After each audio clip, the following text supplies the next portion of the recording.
Greek Mythology.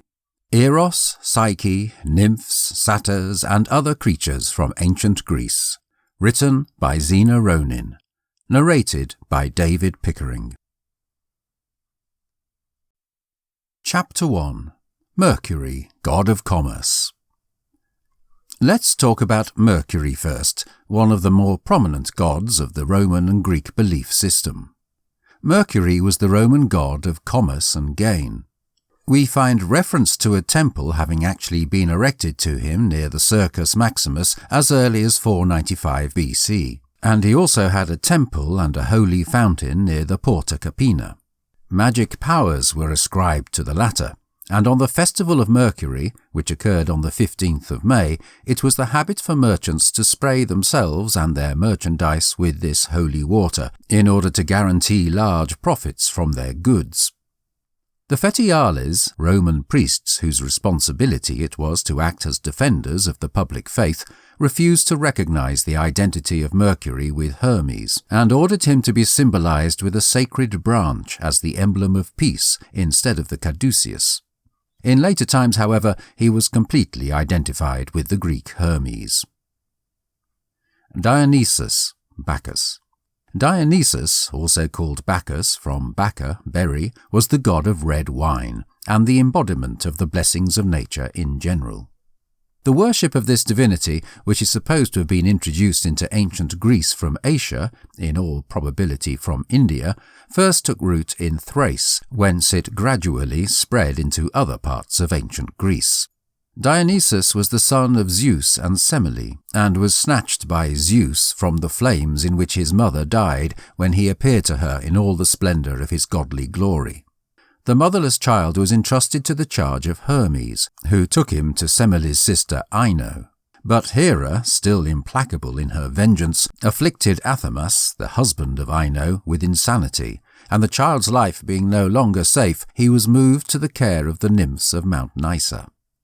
An aged satyr named Silenus, the child of Pan, took upon himself the office of defender and preceptor to the young god, who, in his turn, became much attached to his kind tutor. For this reason, we see Silenus always figuring as one of the primary personages in the different expeditions of the wine god. Dionysus passed an innocent and uneventful childhood, strolling through the woods and forests, surrounded by nymphs, satyrs, and shepherds. During one of these rambles, he found a fruit growing wild of a most rejuvenating and cooling nature. This was the vine, from which he consequently learnt to extract a juice, which formed a most exhilarating drink. After his companions had partaken of it, they felt their whole being pervaded by an unwonted sense of satisfying excitement, and gave full vent to their overwhelming enthusiasm by shouting, singing, and dancing. Their numbers were quickly swelled by a crowd, eager to taste a drink productive of such remarkable results, and anxious to join in the worship of a divinity to whom they were indebted for this new satisfaction. Dionysus, on his part, seeing how agreeably his discovery had affected his instant followers, extended the boon to mankind in general. He saw that red wine, used in small amounts, would enable man to enjoy a happier and more friendly existence, and that, under its invigorating influence, the affected may, for a while, forget their grief and the sick their pain. He accordingly gathered round him his zealous followers, and they set forth on journeys, planting the vine and teaching its growing anywhere they went. We now witness Dionysus at the head of a big army, composed of men, women, fauns, and satyrs, all bearing in their hands the thyrsus, a staff entwined with vine branches crowned by a fir cone, and clashing together cymbals and playing other musical instruments. Seated in a chariot drawn by panthers and joined by countless enthusiastic followers, Dionysus made a triumphal progress through Syria, Egypt, Arabia, India, etc., dominating all before him, establishing cities and establishing on each side a more civilized and friendly mode of life among the occupants of the various countries through which he passed. When Dionysus went back to ancient Greece from his eastern expedition, he encountered great opposition from Lycurgus, king of Thrace, and Pentheus, king of Thebes. The former, highly offended by the wild revels which accompanied the worship of the wine god, ejected his attendants, the Nymphs of Nysa, from that holy mountain, and so effectively daunted Dionysus that he threw himself into the sea, where he was received into the arms of the ocean nymph Thetis. Yet the impious king came to regret his sacrilegious conduct. He was punished with the loss of his reason, and, during one of his mad paroxysms, killed his own child Dryas, whom he misinterpreted for a vine. Pentheus, king of Thebes, seeing his subjects so completely infatuated by the riotous worship of this new divinity, and fearing the demoralizing impacts of the unseemly nocturnal orgies kept in honor of the wine god, strictly forbade his people from taking any part in the wild bacchanalian revels. Anxious to save him from the consequences of his impiety, Dionysus appeared to him under the shape or form of a youth in the king's train, and earnestly cautioned him to desist from his denunciations. That being said, the well-meant admonition failed in its purpose, for Pentheus only ended up being more incensed at this interference, and, commanding Dionysus to be cast into prison, triggered the most terrible preparations to be produced for his immediate execution. However, the god soon freed himself from his ignoble confinement, for hardly had his jailers left before the prison doors opened of themselves, and, bursting asunder his iron chains, he left to rejoin his devoted followers. In the meantime, the mother of the king and her sisters, influenced with bacchanalian enthusiasm, had repaired to Mount Cithaeron so as to join the worshippers of the wine god in those dreadful orgies which were solemnized specifically by women, and at which no man was permitted to be present. Infuriated at finding his commands thus disregarded by the members of his own family, Pentheus determined to witness for himself the excesses of which he had heard such awful reports, and for this purpose concealed himself behind a tree on Mount Cithaeron. But his hiding place being found, he was dragged out by the half-maddened crew of Bacchantes, and, horrible to relate, he was torn to pieces by his own mother Agave and her 2 sisters. An occurrence that happened to Dionysus on one of his travels became a favourite topic of classical poets. One day, as some Tyrrhenian pirates approached the coasts of ancient Greece, they saw Dionysus in the shape or form of a gorgeous youth attired in radiant garments. Thinking to secure a rich prize, they seized him, bound him, and transported him on board their vessel, resolved to carry him with them to Asia and there sell him as a slave. However, the fetters dropped from his limbs, and the pilot, who was the first to perceive the miracle, called upon his friends to return the youth to the area whence they had taken him, assuring them that he was a god, and that adverse winds and storms would, in all likelihood, result from their impious conduct. Declining to part with their prisoner, they set sail for the open sea. Unexpectedly, to the alarm of all on board, the ship stalled. Masts and sails were covered with clustering vines and wreaths of ivy leaves. Streams of fragrant wine swamped the vessel, and strains of divine music were heard all around. The horrified crew, far too late to be repentant, gathered around the pilot for protection and entreated him to guide the ship to the shore. However, the hour of retribution had arrived. Dionysus assumed the shape of a lion, while beside him appeared a bear, which, with a great scream, rushed on the captain and tore him to pieces. The sailors, in a misery of terror, jumped overboard and became dolphins. The discreet and pious helmsman was alone permitted to escape the fate of his friends, and to him Dionysus, who had resumed his true form, offered words of kind and caring support, and announced his name with dignity. They now set sail, and Dionysus instructed the pilot to land him at the island of Naxos, where he found the charming Ariadne, daughter of Minos, king of Crete. She had been deserted by Theseus on this lonesome spot, and when Dionysus saw her, she was lying fast asleep on a rock, worn out with grief and weeping. Wrapped in admiration, the god stood gazing at the stunning vision before him, and when she at length opened her eyes, he revealed himself to her and, in gentle tones, tried to banish her grief. Grateful for this kind compassion, coming as it did at a moment when she had deemed herself forsaken and friendless, she was gradually restored to her previous serenity, and, accepting his entreaties, agreed to become his marriage partner. Dionysus, having established his praise in different parts of the world, descended to the world of shades, looking for his ill-fated mother, whom he transported to Olympus, where, under the name of Thyone, she was admitted into the assembly of the immortal gods. Among the most notable worshippers of Dionysus was Midas, the wealthy king of Phrygia, the exact same person who gave judgment against Apollo. Upon one occasion, Silenus, the preceptor and good friend of Dionysus, being in an intoxicated condition, wandered off into the rose gardens of the monarch, where he was found by some of the king's attendants, who bound him with roses and conducted him to the presence of their royal master.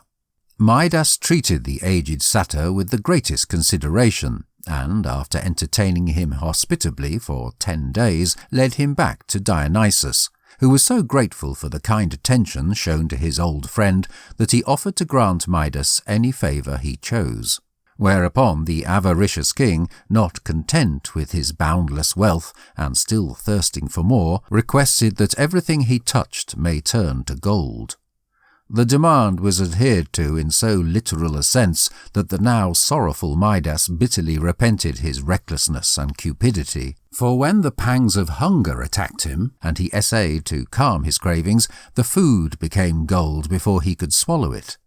As he raised the cup of wine to his dry lips, the sparkling draught was changed into the metal he had so desired, and when, at length, wearied and faint, he stretched his aching frame on his hitherto elegant sofa, this also was changed into the substance which had now become the wicked curse of his existence.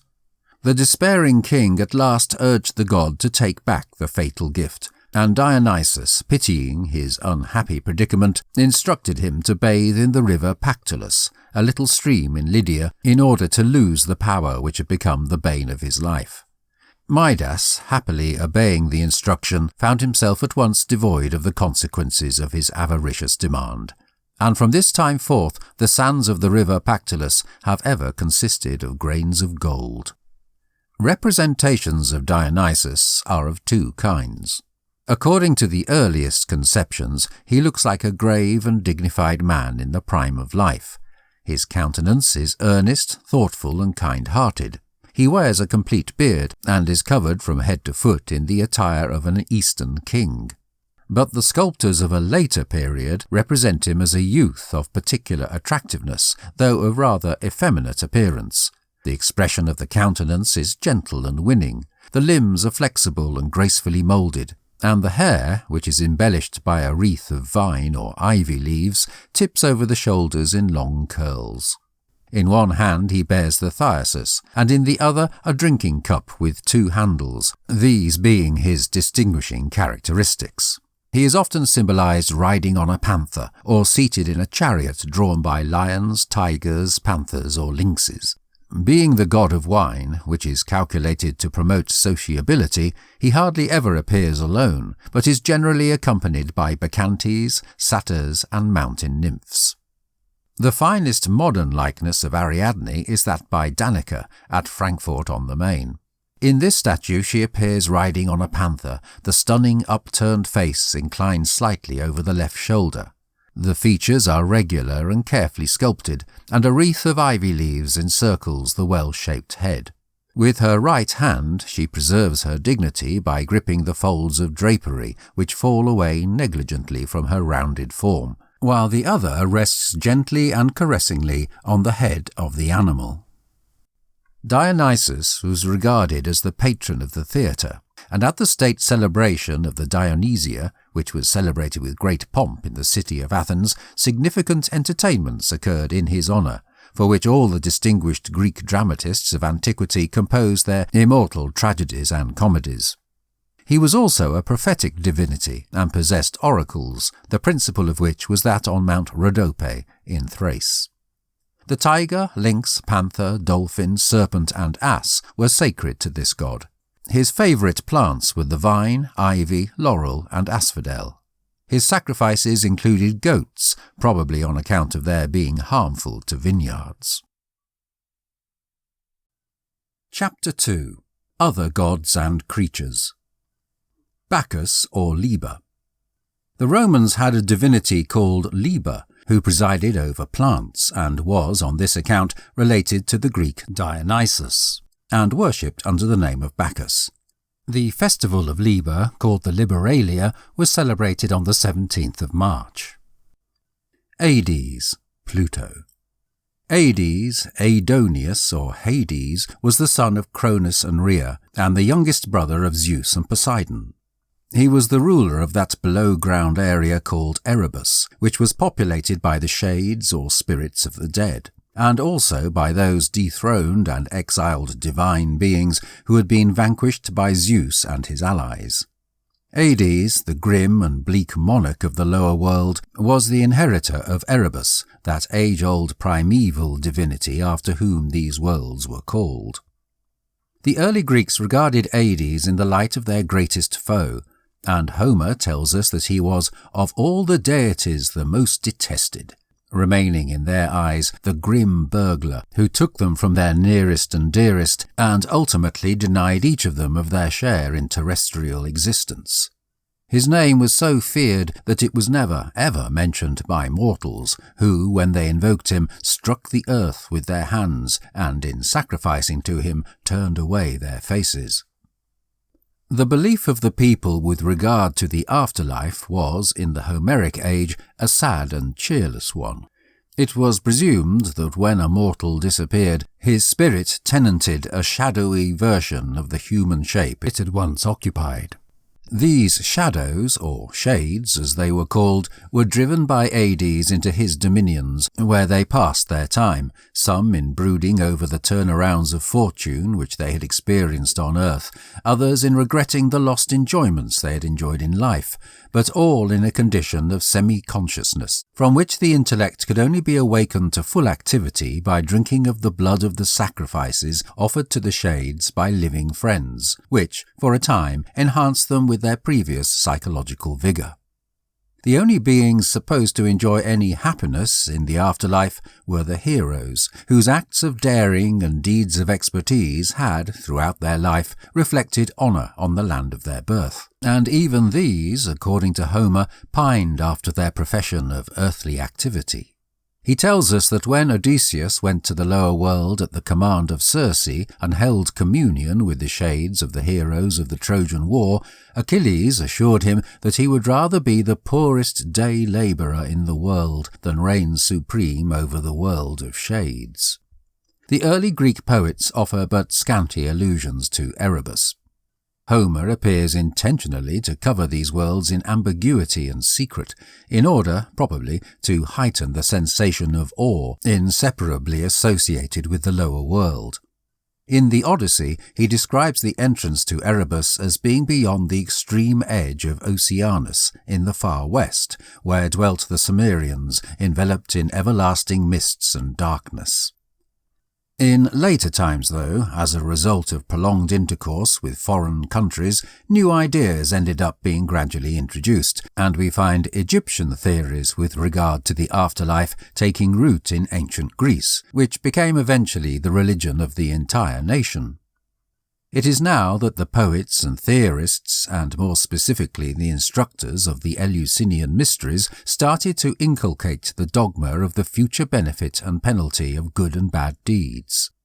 Hades, who had hitherto been considered as the fearful adversary of mankind, who delights in his grim office and keeps the shades locked up under his rule after withdrawing them from the joys of existence, now receives them with hospitality and friendship, and Hermes changes into the conductor of shades to Hades. Under this new aspect, Hades usurps the functions of a totally different divinity called Plutus, the god of riches, and is henceforth considered the provider of wealth to mankind, in the shape of those precious metals which lie hidden in the bowels of the earth. The later poets discuss various entryways to Erebus, which were, for the most part, caves and cracks. There was one in the mountain of Taenarum, another in Thesprotia, and a third, the most renowned of all, in Italy, near the pestiferous Lake Avernus, over which it is said no bird could fly, so poisonous were its exhalations. In the dominions of Hades there were 4 great rivers, 3 of which had to be crossed by all the shades. These 3 were Acheron, sorrow, Cocytus, lamentation, and Styx, extreme darkness, the holy stream which streamed 9 times round these realms. The shades were transported over the Styx by the grim, unshaven old boatman Charon, who, though, only took those whose bodies had received funeral rites on earth, and who had brought with them his vital toll, which was a small coin or obolus, generally placed under the tongue of a dead person for this purpose. If these conditions had not been fulfilled, the unhappy shades were left to wander up and down the banks for a century as restless spirits. On the opposite bank of the Styx was the tribunal of Minos, the supreme judge, before whom all shades had to appear, and who, after hearing full confession of their actions while on earth, pronounced the sentence of joy or torment to which their deeds had entitled them. This tribunal was protected by the terrible triple-headed dog Cerberus, who, with his 3 necks bristling with serpents, lay at full length on the ground, a formidable guard who permitted all shades to get in, but none to return. The happy spirits predestined to enjoy the thrills of Elysium lost consciousness and continued to the golden palace where Hades and Persephone held their royal court, from whom they received a kindly greeting before they set out for the Elysian fields, which lay beyond. This joyous region was packed with all that could attract the senses or please the imagination. The air was pleasant and fragrant. Rippling brooks flowed peacefully through the smiling meadows, which glowed with the varied shades of 1,000 flowers, whilst the groves resounded with the wondrous tunes of birds. The professions and amusements of the happy shades were of the same nature as those which they had enjoyed while on earth. Here the warrior found his horses, chariots, and arms, the musician his lyre, and the hunter his quiver and bow. In a remote vale of Elysium there streamed a gentle, silent stream called Lethe, oblivion, whose waters had the effect of dispelling care and producing utter forgetfulness of previous events. According to the Pythagorean doctrine of the transmigration of living spirits, it was presumed that after the shades had occupied Elysium for 1,000 years, they were predestined to bring life to other bodies on earth, and before leaving Elysium they drank of the river Lethe, in order that they may enter upon their new career without any remembrance of the past. The guilty spirits, after leaving the presence of Minos, were carried out to the great judgment hall of Hades, whose huge, impregnable walls were surrounded by the river Phlegethon, the waves of which rolled flames of fire and illuminated with their lurid glare the horrible surroundings. In the interior sat the feared judge Rhadamanthus, who announced to each newcomer the torments which awaited him in Tartarus. The wretched sinners were then taken by the Furies, who scourged them with their whips and dragged them along to the great gate which closed the opening to Tartarus, into whose horrible depths they were hurled, to suffer limitless abuse. Tartarus was a huge and dismal area, as far beneath Hades as the earth is distant from the skies. There the Titans, fallen from their high estate, dragged out a gloomy and tedious existence. There also were Otus and Ephialtes, those giant sons of Poseidon, who, with impious hands, had tried to scale Olympus and dethrone its mighty ruler. Principal amongst the victims in this home of gloom were Titius, Tantalus, Sisyphus, Ixion, and the Danaïdes. Titius, one of the earthborn giants, had insulted Hera on her way to Peitho, for which offence Zeus flung him into Tartarus, where he suffered terrible torture caused by 2 vultures who constantly nibbled his liver. Tantalus was a smart and wealthy king of Lydia, with whom the deities themselves condescended to associate. He was even allowed to sit at table with Zeus, who enjoyed his discussion and listened with interest to his knowledgeable observations. Tantalus, however, elated at these distinguished marks of godly favour, presumed on his position and used unbecoming language to Zeus himself. He also stole nectar and ambrosia from the table of the gods, with which he regaled his friends. But his greatest criminal activity consisted in killing his own child, Pelops, and serving him up at one of the banquets to the gods, so as to test their omniscience. For these abhorrent offences he was condemned by Zeus to everlasting punishment in Tartarus, where, tortured with an ever-burning thirst, he was plunged up to the chin in water, which, as he stooped to drink, always declined from his dry lips. High trees with spreading branches laden with tasty fruits hung temptingly over his head, but no sooner did he raise himself to grasp them than a wind blew up and carried them beyond his reach. Sisyphus was a great autocrat who, according to some accounts, barbarously killed all travellers who entered into his dominions by hurling upon them huge pieces of rock. In penalty for his criminal activities, he was condemned to roll non-stop a huge block of stone up a steep hill, which, as quickly as it reached the top, always rolled back again to the plain below.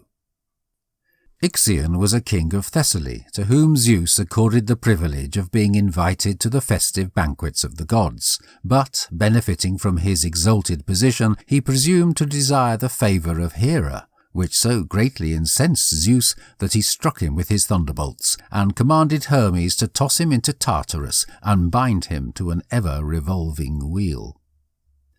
The Danaïdes were the 50 daughters of Danaus, king of Argos, who had married their 50 cousins, the sons of Aegyptus.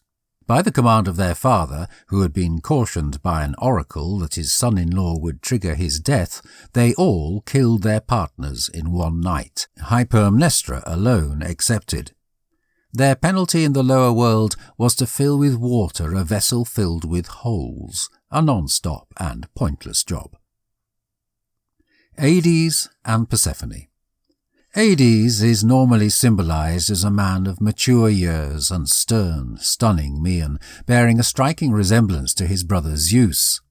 But the gloomy and implacable expression of the face contrasts forcibly with that strained benignity which so defines the countenance of the magnificent ruler of heaven.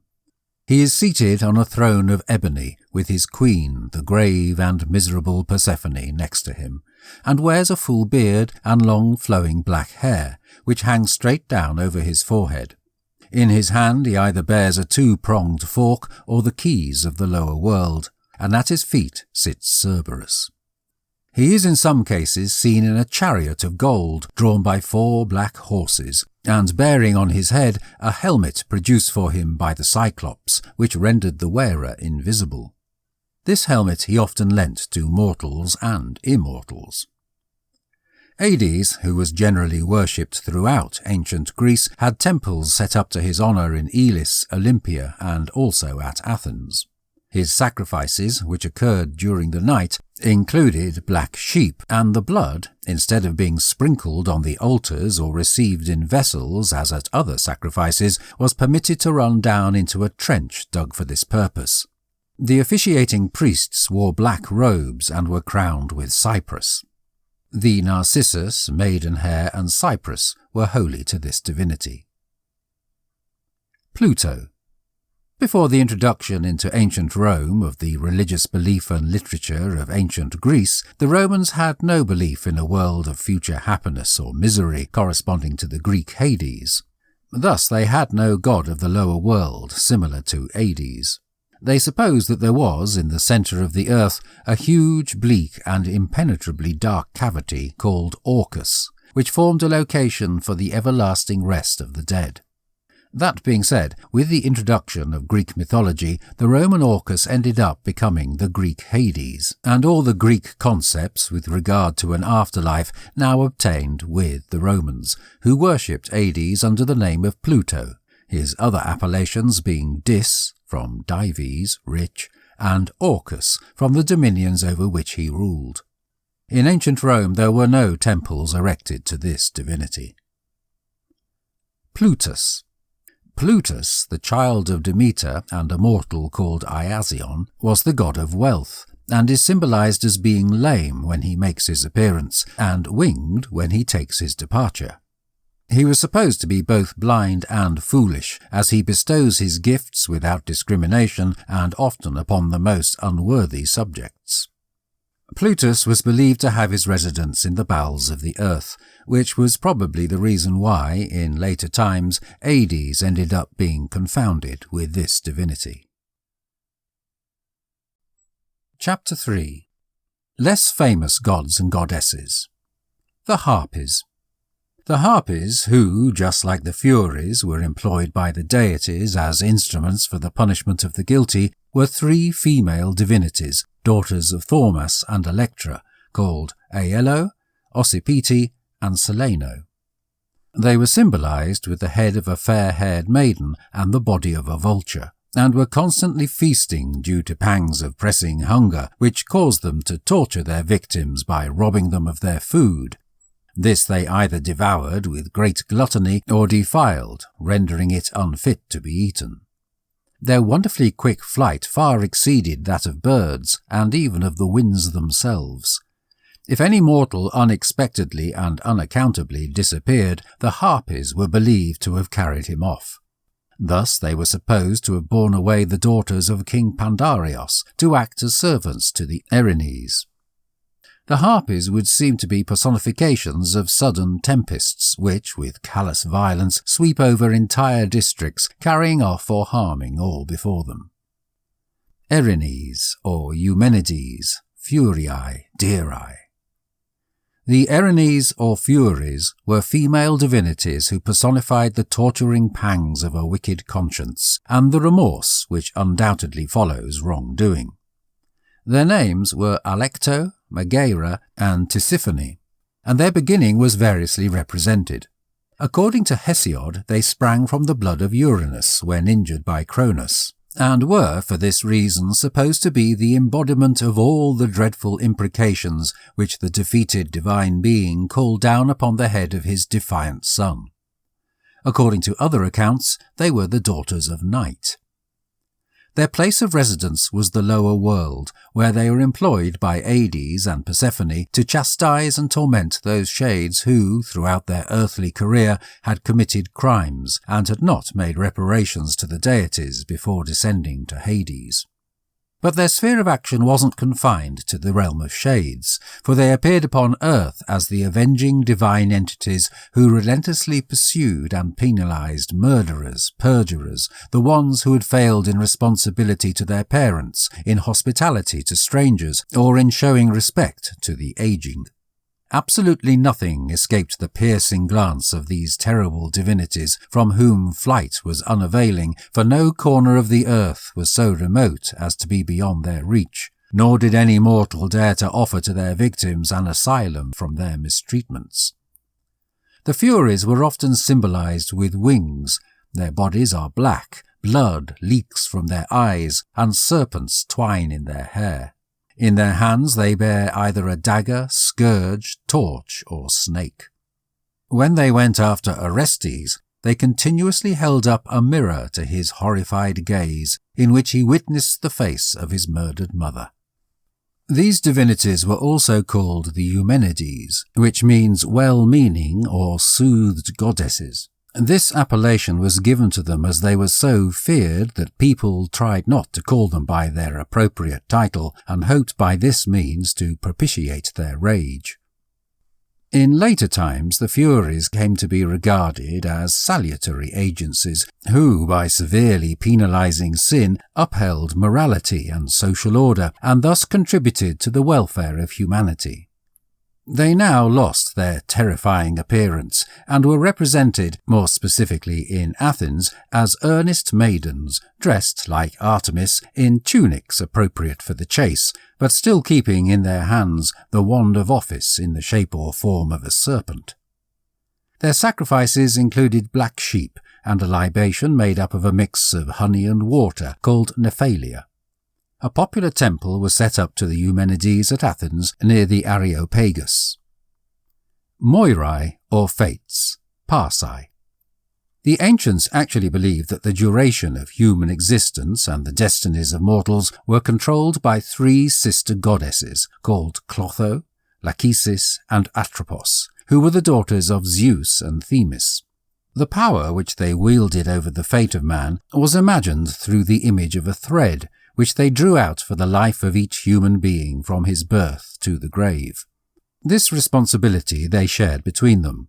Clotho wound the flax around the distaff, prepared for her sister Lachesis, who span out the thread of life, which Atropos, with her scissors, relentlessly snapped asunder, when the life of a person was about to end.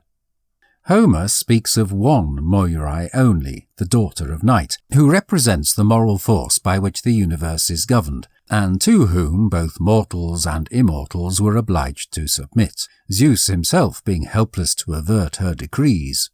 But in later times this conception of one inexorable, all-conquering fate ended up being elaborated by the poets into that above described, and the Moirai are henceforth the special presiding deities over the life and death of mortals.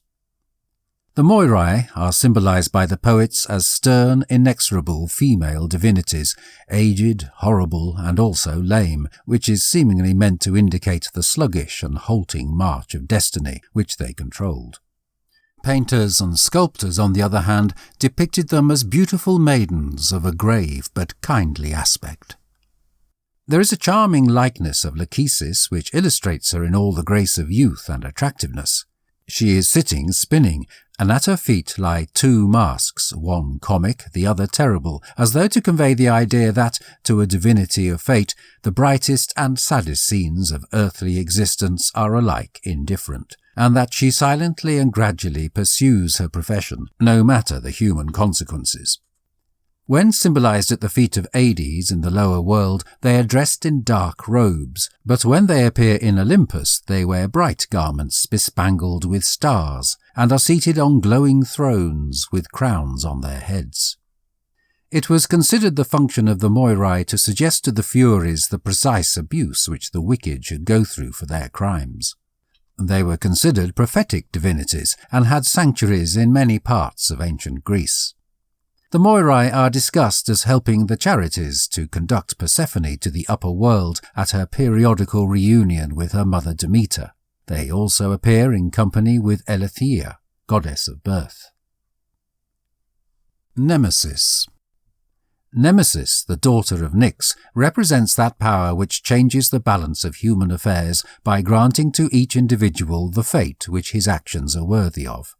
She rewards those who bring modest, unacknowledged benefit, penalizes criminal activity, deprives the useless of undeserved good luck, humiliates the proud and self-important, and brings evil to the wrongdoer, thus maintaining the appropriate balance of things, which the Greeks recognized as a necessary condition of all civilized life. Still, though Nemesis in her original character was the supplier of benefits as well as penalties, the world was so loaded with sin that she found but little occupation in her first capacity, and for this reason became finally considered as an avenging goddess only. We have seen a striking example of the way in which this divinity penalizes the arrogant in the history of Niobe. Apollo and Artemis were merely the instruments for avenging the insult offered to their mother, but it was Nemesis who triggered the deed and presided over its execution. Homer makes no mention of Nemesis. It's for that reason clear that she was a conception of later times, when higher views of morality had been accepted among the Greeks. Nemesis is symbolized as a beautiful woman of thoughtful and benign aspect and regal bearing. A diadem crowns her majestic brow, and she bears in her hand a rudder, balance, and cubit, fitting symbols of the way in which she guides, weighs, and measures all human events. She is also in some cases seen with a wheel to represent the rapidity with which she executes justice. As the avenger of wicked deeds, she appears winged, bearing in her hand either a scourge or a sword, and seated in a chariot drawn by griffins.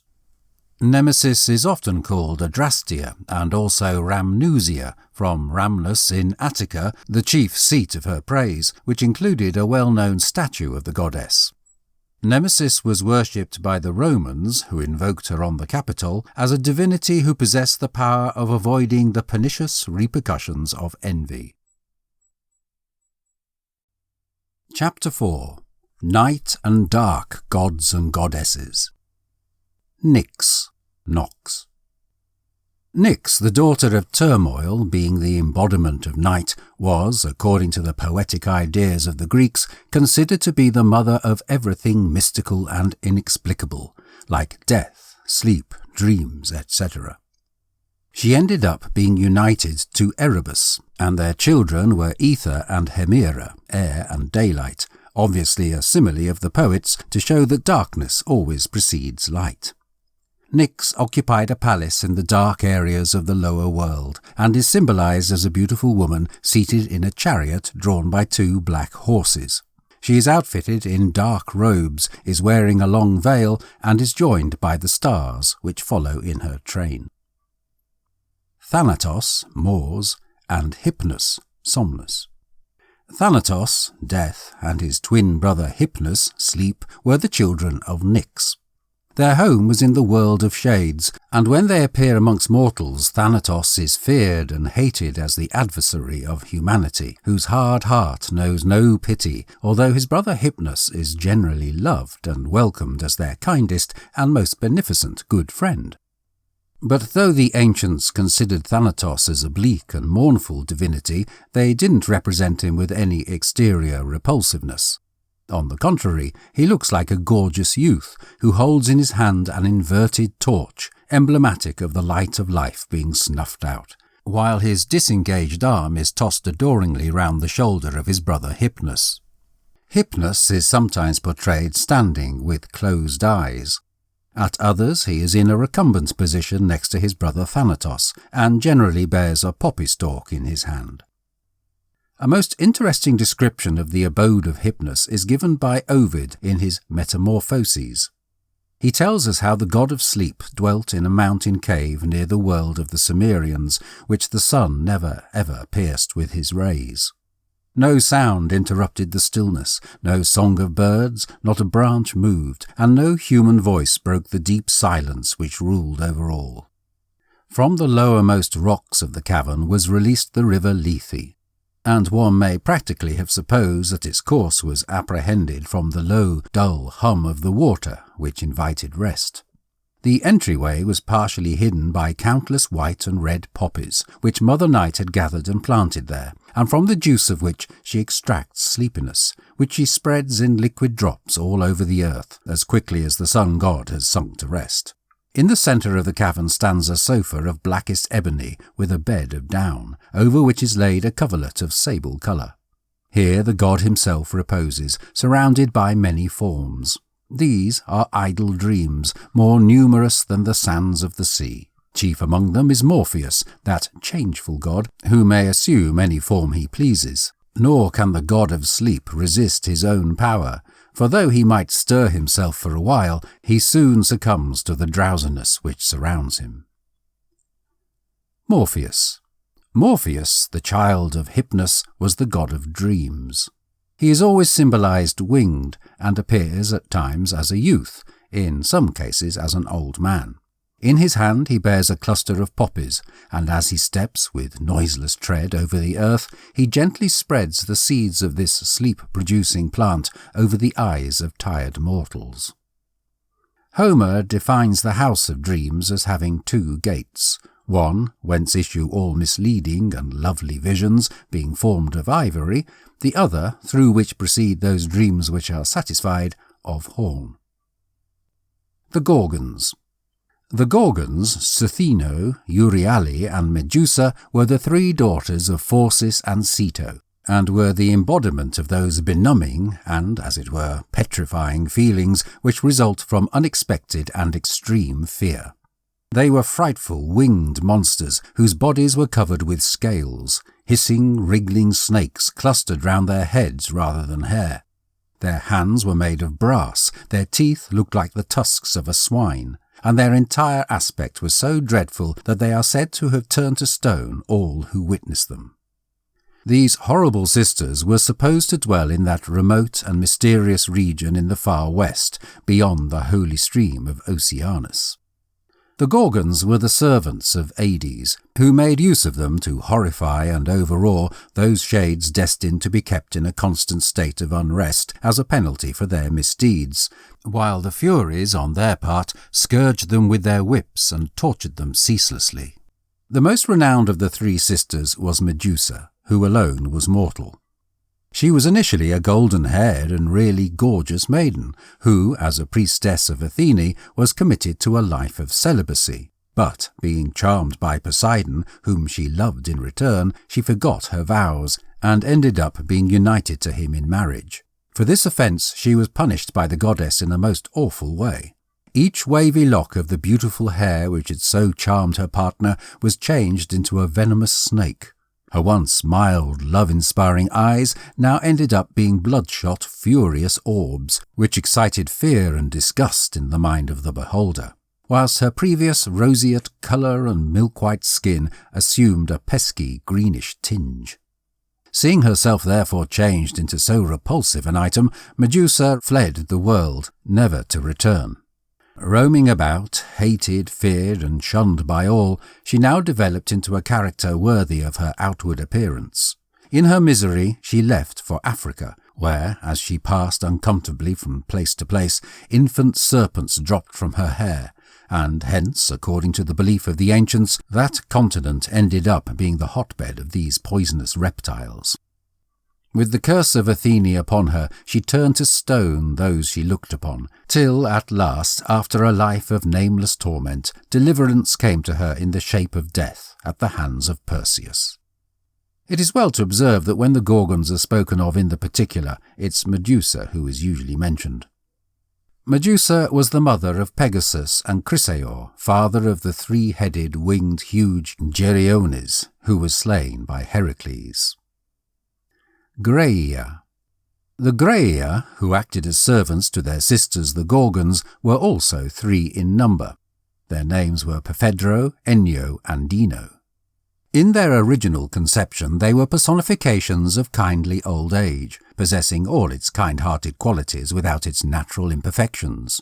They were old and grey from their birth, and so they ever stayed. In later times, though, they came to be regarded as misshapen women, decrepit and hideously ugly, having only one eye, one tooth, and one grey wig between them, which they passed among each other when one of them wished to appear before the world.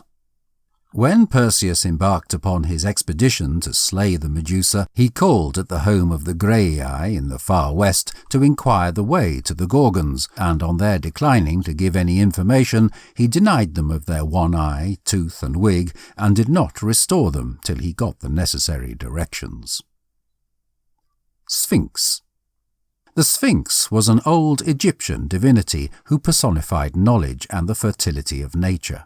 She is symbolized as a lion couchant with the head and bust of a woman, and is wearing a strange sort of hood, which entirely covers her head and falls down on either side of the face. Transplanted into ancient Greece, this superb and mysterious Egyptian divine being degenerates into an insignificant and yet deadly power. And though she also deals in secrets, they are, as we will see, of a completely different character, and completely hostile to human life. The Sphinx is represented, according to Greek genealogy, as the progeny of Typhon and Echidna. Hera, being on one occasion displeased with the Thebans, sent them this awful beast as a penalty for their offences. Taking her seat on a rocky eminence near the city of Thebes, commanding a pass which the Thebans were obliged to traverse in their typical way of business, she propounded to all comers a riddle, and if they couldn't solve it, she tore them to pieces. During the reign of King Creon, so many people had fallen a sacrifice to this beast that he determined to use every effort to rid the nation of so awful a scourge. On consulting the oracle of Delphi, he was notified that the only way to harm the Sphinx was to solve one of her riddles, when she would immediately throw herself from the rock on which she was seated. Creon accordingly made a public declaration to the effect that whoever could give the true interpretation of a riddle posed by the beast should obtain the crown and the hand of his sister Jocasta.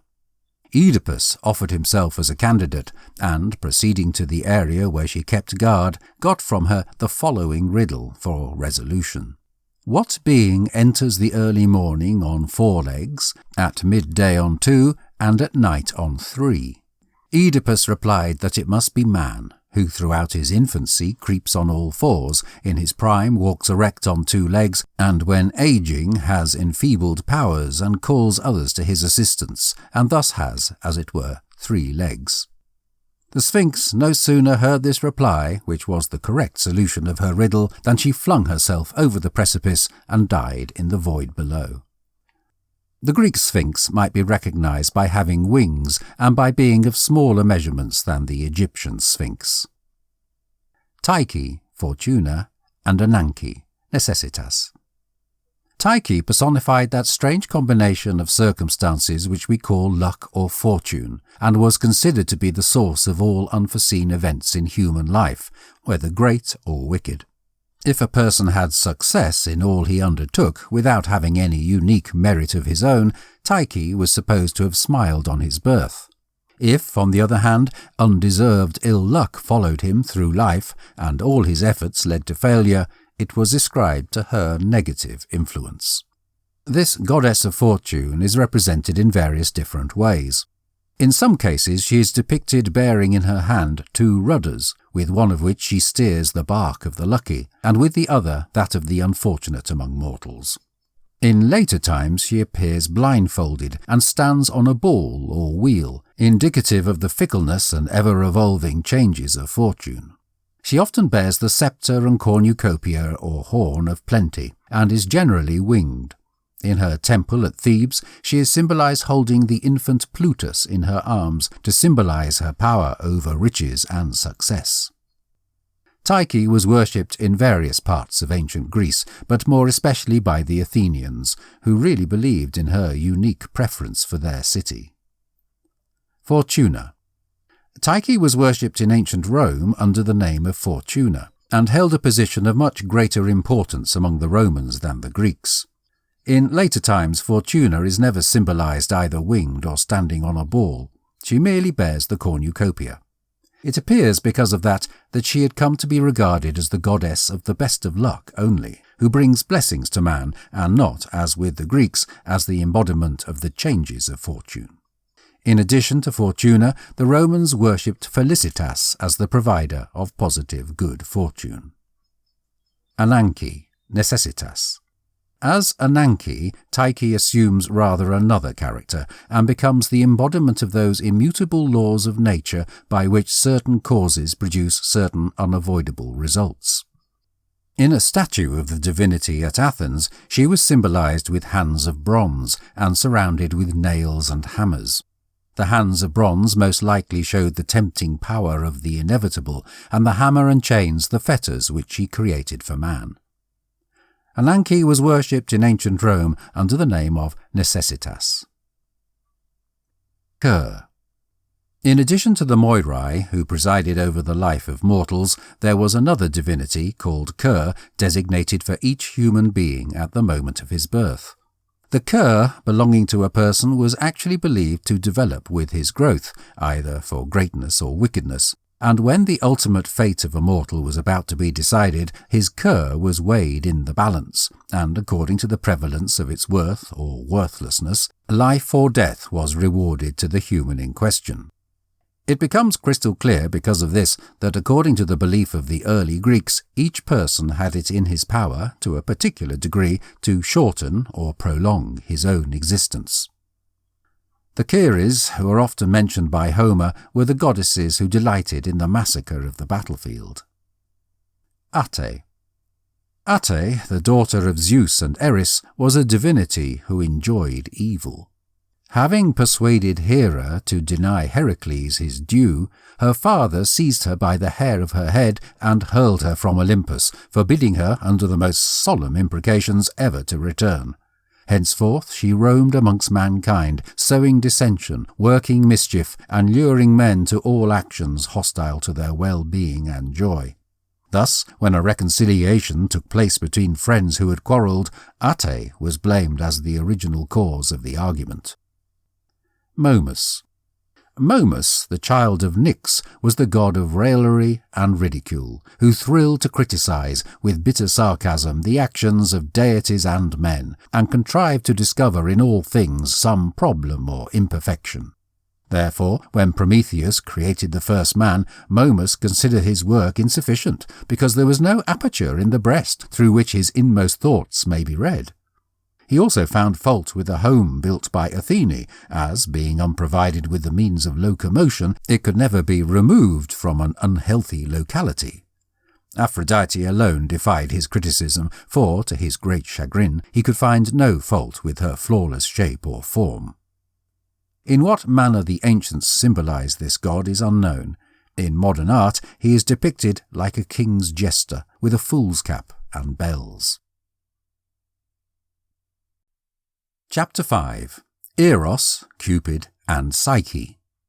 According to Hesiod's Theogony, Eros, the godlike spirit of love, sprang forth from chaos, while all was still in confusion, and by his beneficent power minimized to order and harmony the shapeless, conflicting elements which, under his influence, started to assume unique forms. This old Eros is symbolized as a mature and really beautiful youth, crowned with flowers and leaning on a shepherd's crook. In the course of time, this gorgeous conception gradually faded away, and though occasional mention still continues to be made of the Eros of chaos, he is changed into the child of Aphrodite, the well-known, mischief-loving little god of love, so familiar to all of us. In one of the myths concerning Eros, Aphrodite is referred to as grumbling to Themis that her child, though so stunning, did not appear to increase in stature, whereupon Themis suggested that his little proportions were most likely attributable to the fact of his being always alone, and advised his mother to let him have a companion. Aphrodite accordingly gave him as a playfellow his younger brother Anteros, requited love, and soon had the gratification of seeing the little Eros begin to grow and thrive. But, curious to relate, this desirable result only continued as long as the brothers remained together, for the moment they were separated, Eros shrank once more to his original size. By degrees, the conception of Eros ended up being multiplied, and we become aware of little love deities, amors, who appear under the most charming and varied forms. These love gods, who provided for artists endless subjects for the exercise of their creativity, are symbolized as participating in numerous professions, such as searching, fishing, rowing, driving chariots, and even busying themselves in mechanical labor. Eros and Psyche. Perhaps no myth is more lovely and intriguing than that of Eros and Psyche, which is as follows. Psyche, the youngest of 3 princesses, was so transcendently stunning that Aphrodite herself became jealous of her, and no mortal dared to aspire to the honour of her hand. As her sisters, who were by no means equal to her in attractions, were wed, and Psyche still remained unwed, her father spoke with the oracle of Delphi, and, in obedience to the godly reaction, arranged for her to be dressed as though for the tomb, and conducted to the edge of a yawning precipice. No sooner was she alone than she felt herself lifted up and wafted away by the gentle west wind Zephyrus, who carried her to a verdant meadow, in the middle of which stood a stately palace, surrounded by groves and fountains. This is where Eros was, the god of love, in whose arms Zephyrus deposited his charming burden. Eros, himself hidden, charmed her in the softest accents of love, but alerted her, as she valued his love, not to endeavour to witness his shape or form. For some time Psyche was obedient to the injunction of her immortal spouse, and made no effort to satisfy her natural curiosity. But, sadly, in the midst of her happiness she was taken with an unconquerable longing for the society of her sisters, and, in accordance with her desire, they were transported by Zephyrus to her fairy-like home. Filled with envy at the sight of her felicity, they poisoned her mind against her husband, and, telling her that her hidden lover was a terrible monster, they gave her a sharp dagger, which they convinced her to use for the purpose of releasing herself from his power. After the departure of her sisters, Psyche resolved to take the first opportunity of following their harmful counsel. She accordingly rose up in the dead of night, and taking a light in one hand and the dagger in the other, stealthily approached the sofa where Eros was reposing, when, instead of the terrible monster she had expected to see, the beauteous shape of the god of love welcomed her view. Conquered with surprise and affection, Psyche stooped down to gaze more carefully on his lovely features, when, from the light which she held in her shivering hand, there fell a drop of burning oil on the shoulder of the sleeping god, who immediately awoke, and seeing Psyche standing over him with the instrument of death in her hand, sorrowfully reproached her for her treacherous designs, and, expanding his wings, flew away. In despair at having lost her lover, the unhappy Psyche endeavoured to put an end to her existence by throwing herself into the nearby river. But rather than closing over her, the waters bore her gently to the opposite bank, where Pan, the god of shepherds, received her and consoled her with the hope of ending up being eventually returned to her husband. In the meantime, her wicked sisters, in expectancy of meeting with the exact same good fortune which had befallen Psyche, placed themselves on the edge of the rock, but were both precipitated into the chasm beneath.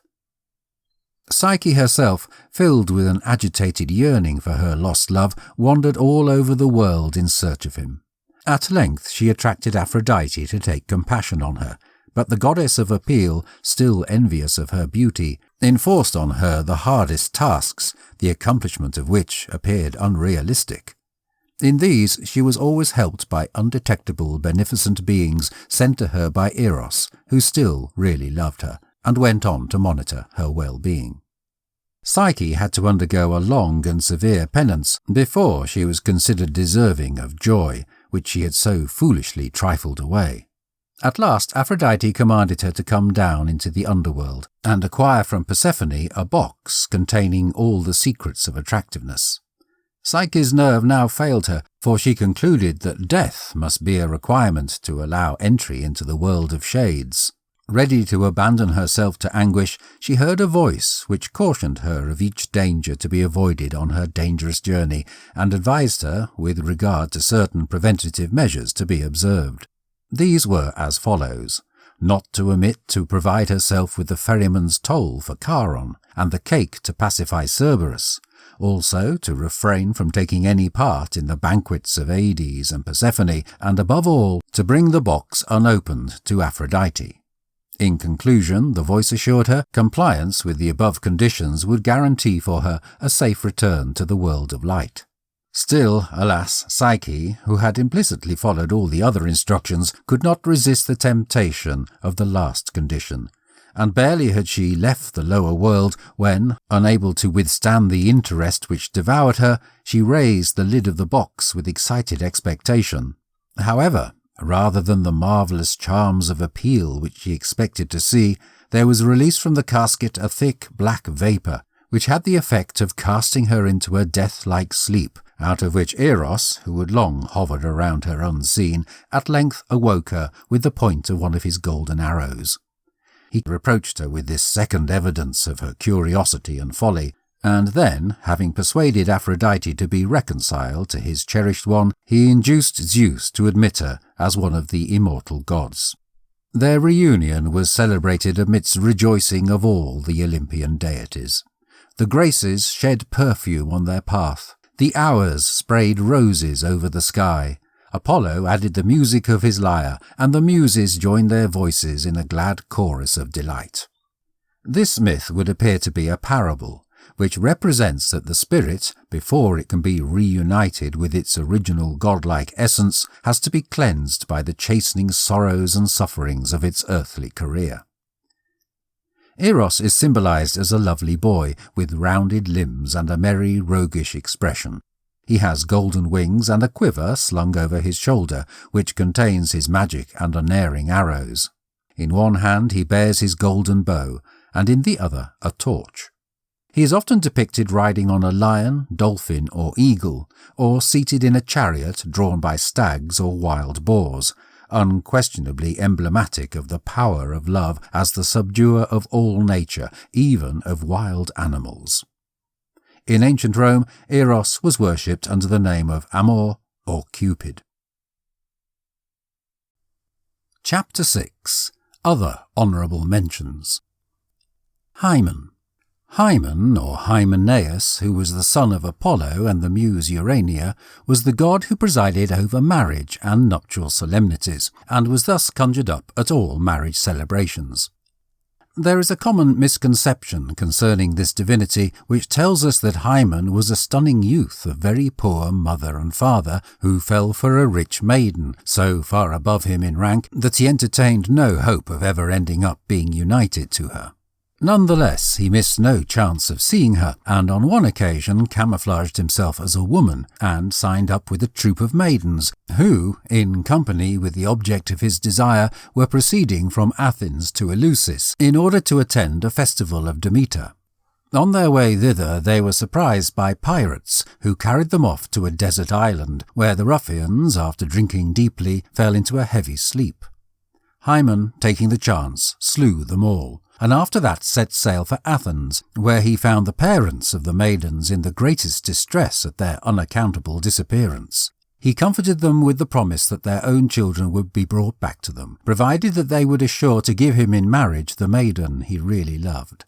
The condition being happily abided by, he at once went back to the isle, and safely restored the maidens to Athens, whereupon he ended up being united to the object of his love, and their union proved so incredibly happy that henceforth the name of Hymen became synonymous with conjugal felicity.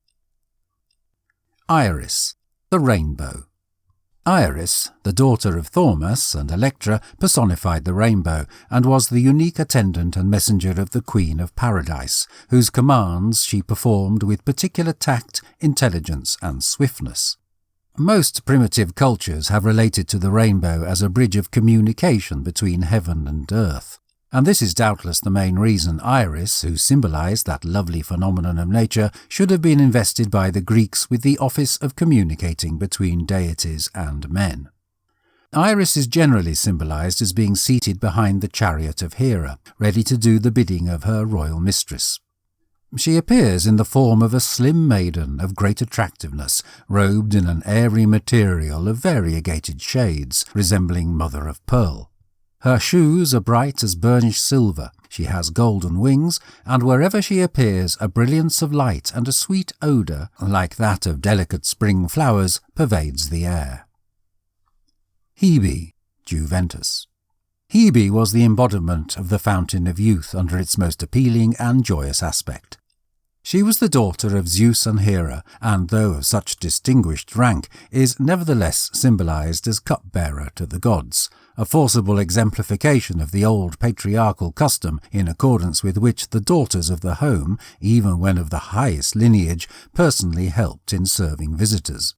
Hebe is symbolized as a comely, modest maiden, small, of a wonderfully rounded contour, with nut-brown tresses and sparkling eyes. She is generally illustrated pouring out nectar from an upraised vessel, or bearing in her hand a modest meal supposed to include ambrosia, the ever youth-renewing food of the immortals. In consequence of an act of clumsiness, which caused her to slip while serving the gods, Hebe was deprived of her office, which was henceforth delegated to Ganymedes, child of Tros. Hebe ended up being the bride-to-be of Heracles, when, after his apotheosis, he joined the immortals. Juventus. Juventus was the Roman divinity related to Hebe, whose characteristics, however, were regarded by the Romans as being more relevant to the imperishable vigour and never-ceasing splendour of the state. Several temples in ancient Rome were erected in honour of the goddess. Ganymedes. Ganymedes, the youngest child of Tros, king of Troy, was one day drawing water from a well on Mount Ida when he was observed by Zeus, who, struck with his wonderful attractiveness, sent his eagle to transport him to Olympus, where he was endowed with immortality and selected cupbearer to the gods. Ganymedes is symbolized as a youth of elegant attractiveness, with short golden locks, delicately sculpted features, beaming blue eyes, and pouting lips. The Muses. Of all the Olympic deities, none inhabit a more prominent position than the Muses, the 9 gorgeous daughters of Zeus and Mnemosyne. In their original signification, they presided solely over music, song and dance, but with the development of civilization, the arts and sciences all fell within their sphere, including the likes of poetry, astronomy, etc. The Muses were honoured by mortals and immortals alike. In Olympus, where Apollo functioned as their leader, no banquet or festivity was considered complete without their joy-inspiring presence, and in the world no celebration was carried out without libations being poured out to them. Nor was any task including intellectual effort ever undertaken without earnestly supplicating their help. They endowed their chosen favourites with knowledge and understanding. They bestowed upon the orator the gift of eloquence, motivated the poet with his noblest thoughts, and the artist with his sweetest inspiration. Like so many of the Greek divinities, though, the refined conception of the Muses is somewhat spoiled by the acerbity with which they punished any effort on the part of mortals to equal them in their divine powers.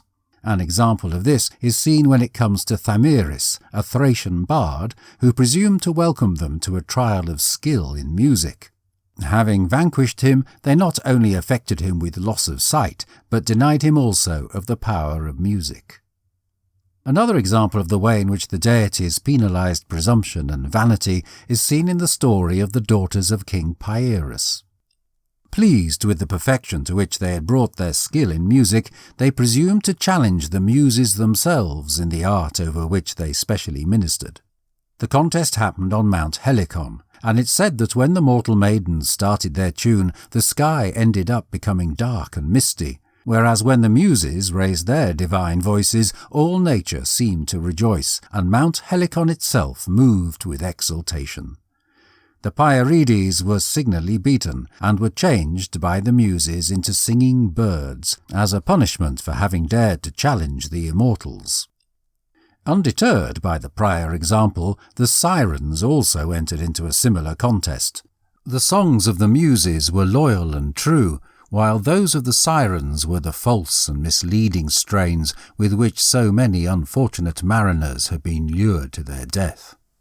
The Sirens were beaten by the Muses, and as a mark of humiliation were deprived of the plumes with which their bodies were decorated. The oldest seat of the worship of the Muses was Pieria in Thrace, where they were supposed to have first seen the light of day. Pieria is a district on one of the sloping declivities of Mount Olympus, whence some rivulets, as they flow towards the plains underneath, produce those sweet, calming sounds which may potentially have suggested this spot as a fitting home for the presiding divinities of music. They lingered on the summits of Mounts Helicon, Parnassus and Pindus, and loved to haunt the springs and fountains which gushed forth amidst these rocky heights, all of which were sacred to them and to poetic inspiration. Agonippe and Hippocrene on Mount Helicon and the Castalian spring on Mount Parnassus were sacred to the Muses. The latter streamed between two lofty rocks above the city of Delphi, and in ancient times its waters were fed into a square stone basin, where they were kept for the usage of the Pythia and the priests of Apollo. The libations to these divinities consisted of water, milk and honey, but never red wine. Their names and functions are as follows. Calliope, the most honoured of the Muses, presided over song and epic poetry, and is symbolised with a pencil in her hand and a slate upon her knee. Clio, the muse of history, keeps in her hand a roll of parchment, and is wearing a wreath of laurel. Melpomene, the muse of tragedy, bears a frightening mask. Thalia, the muse of comedy, carries in her right hand a shepherd's crook, and has a comic mask next to her. Polyhymnia, the muse of sacred hymns, is crowned with a wreath of laurel. She is always symbolised in a thoughtful attitude and entirely enveloped in rich folds of drape. Terpsichore, the muse of dance, is symbolised in the act of playing on a 7-stringed lyre. Urania, the muse of astronomy, stands erect and bears in her left hand a celestial world. Euterpe, the muse of harmony, is symbolised bearing a musical instrument, generally a flute. Erato, the muse of love and hymeneal songs, wears a wreath of laurel and is striking the chords of a lyre. With regard to the origin of the Muses, it's said that they were created by Zeus in answer to a request on the part of the triumphant deities after the war with the Titans that some special divinities should be called into existence so as to celebrate in music the glorious deeds of the Olympian gods. Pegasus.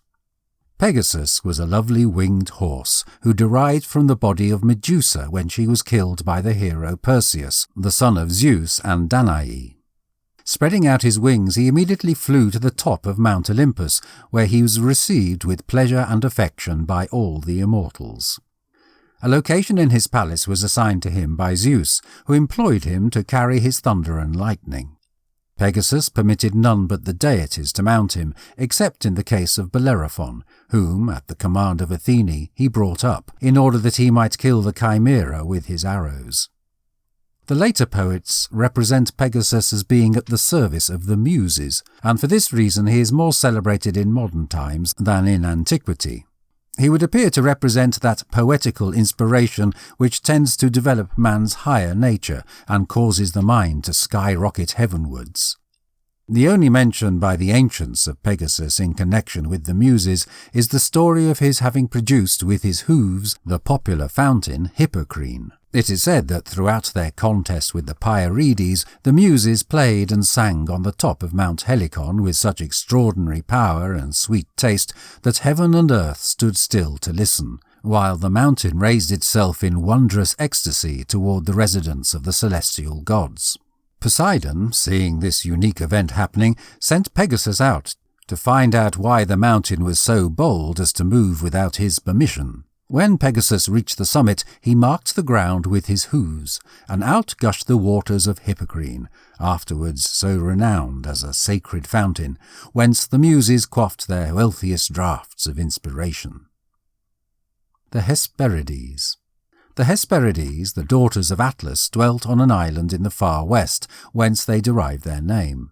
They were selected by Hera to act as defenders to a tree bearing golden apples, which had been presented to her by Gaia on the occasion of her marriage with Zeus. It is said that the Hesperides, being unable to hold up against the temptation of tasting the golden fruit confided to their care, were deprived of their office, which was henceforth delegated to the awful dragon Ladon, who now became the ever-watchful sentinel of these precious treasures. The names of the Hesperides were Aegle, Arethusa, and Hesperia. Charities, gratiae, graces. All those gentler characteristics which improve and fine-tune human existence were personified by the Greeks in the form of three charming sisters, Euphrosyne, Aglaea, and Thalia, the daughters of Zeus and Eurynome, or, according to later authors, of Dionysus and Aphrodite. They are symbolized as stunning, slender maidens in the full bloom of youth, with hands and arms adoringly intertwined, and are either undraped or wear a fleecy, transparent garment of an ethereal fabric. They portray every gentle emotion of the heart, which vents itself in friendship and benevolence, and were believed to preside over those qualities which constitute grace, modesty, unconscious charm, gentleness, kindliness, innocent pleasure, purity of body and mind, and eternal youth. They not only had the most flawless charm themselves, but also provided this gift to others. All the enjoyments of life were boosted by their presence, and were considered insufficient without them. And wherever happiness or satisfaction, grace and merriment ruled, there they were supposed to be present. Temples and altars were set up everywhere in their honour, and people of all ages and every rank in life entreated their favour. Incense was burned day to day on their altars, and at each banquet they were conjured up and a libation poured out to them, as they not only increased all pleasure, but also by their refining influence moderated the amazing effects of red wine. Music, eloquence, poetry, and art, though the direct work of the Muses, received at the hands of the Graces an extra touch of improvement and charm, for which reason they are always considered the good friends of the Muses, with whom they survive on Mount Olympus. Their special function was to act, in combination with the seasons, as attendants on Aphrodite, whom they decorated with wreaths of flowers, and she emerges from their hands like the queen of spring, perfumed with the smell of roses and violets and all sweet-scented blooms. The Graces are often seen in attendance on other divinities, hence they carry music for Apollo, myrtles for Aphrodite, etc., and often accompany the muses Eros or Dionysus. Horai, the seasons. Closely allied to the Graces were the Horai, or seasons, who were also symbolized as three gorgeous maidens, daughters of Zeus and Themis. Their names were Eunomia, Dise, and Irene. It might appear unusual that these divinities presiding over the seasons should be but three in number, but this is rather in accordance with the concepts of the ancient Greeks, who only recognized spring, summer, and fall as seasons, nature being supposed to be wrapped in death or sleep during that cheerless and ineffective part of the year which we call winter. In some parts of ancient Greece there were but two Horai, Thallo, goddess of the bloom, and Carpo, of the corn and fruit-bearing season. The Horai are always regarded as friendly towards mankind, and absolutely devoid of guile or subtlety. They are symbolized as wondrous but mild maidens, crowned with flowers, and holding one another by the hand in a circle dance. When they are depicted independently as personifications of the different seasons, the Hora representing spring appears laden with flowers, that of summer bears a sheaf of corn, whilst the embodiment of fall has her hands filled with clusters of grapes and other fruits. They also appear in company with the Graces in the train of Aphrodite, and are seen with Apollo and the Muses. They are inseparably connected with all that is good and lovely in nature, and as the routine alternation of the times, like all her other operations, requires the most perfect order and regularity, the Horai, being the daughters of Themis, are considered agents of order and the just administration of human affairs in civilized communities. Each of these elegant maidens took upon herself a separate function. Eunomia presided more specifically over the life of the state. Dise guarded the interests of individuals, while Irene, the gayest and brightest of the three sisters, was the light-hearted companion of Dionysus. The Horai were also the deities of the fast fleeting hours, and thus presided over the tinier and the larger departments of time. In this capacity they assist early each morning in yoking the celestial horses to the wonderful chariot of the sun, which they again help to unyoke when he sinks to rest. In their original conception they were personifications of the clouds, and are described as opening and closing the gates of heaven, and triggering fruits and flowers to spring forth when they put down upon them their refreshing and life-giving streams. Nymphs. The stylish entities called nymphs were the administering divine entities of the woods, grottos, streams, meadows, etc.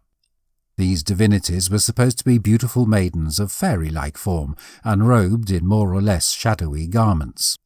They were kept in the best veneration, though, being minor divinities, they had no temples devoted to them, but were worshipped in caves or grottos, with libations of milk, honey, oil, etc. They might be split into three unique classes, viz., water, mountain, and tree or wood nymphs. Chapter 7. Nymphs and Satyrs. Water nymphs. Oceanides, Nereides, and Naiades. The praise of water deities was common to most primitive nations. The streams, springs, and fountains of a country bear the exact same relation to it which the blood flowing through the endless arteries of a person bears to the body. Both represent the living, moving, life-awakening aspect without which existence would be unrealistic. Thus we find among most countries a deep feeling of attachment to the streams and waters of the native land, the remembrance of which, when absent in foreign climes, is always cherished with strange fondness. Hence, among the early Greeks, each tribe came to regard the rivers and springs of its individual state as beneficent powers, which brought true blessing and success to the nation. It's possible also that the attractiveness which ever accompanies the sound of running water exercised its power over their creativity. They heard with delight the gentle whisper of the fountain, lulling the senses with its low, rippling tones, the soft purling of the brook as it rushes over the pebbles, or the magnificent voice of the waterfall as it dashes on in its headlong course. And the beings which they envisioned to themselves as commanding all these charming sights and noises of nature corresponded in their graceful appearance with the scenes with which they were associated. Oceanides. The Oceanides, or ocean nymphs, were the daughters of Oceanus and Tethys, and, like most sea divinities, were enhanced with the gift of prediction.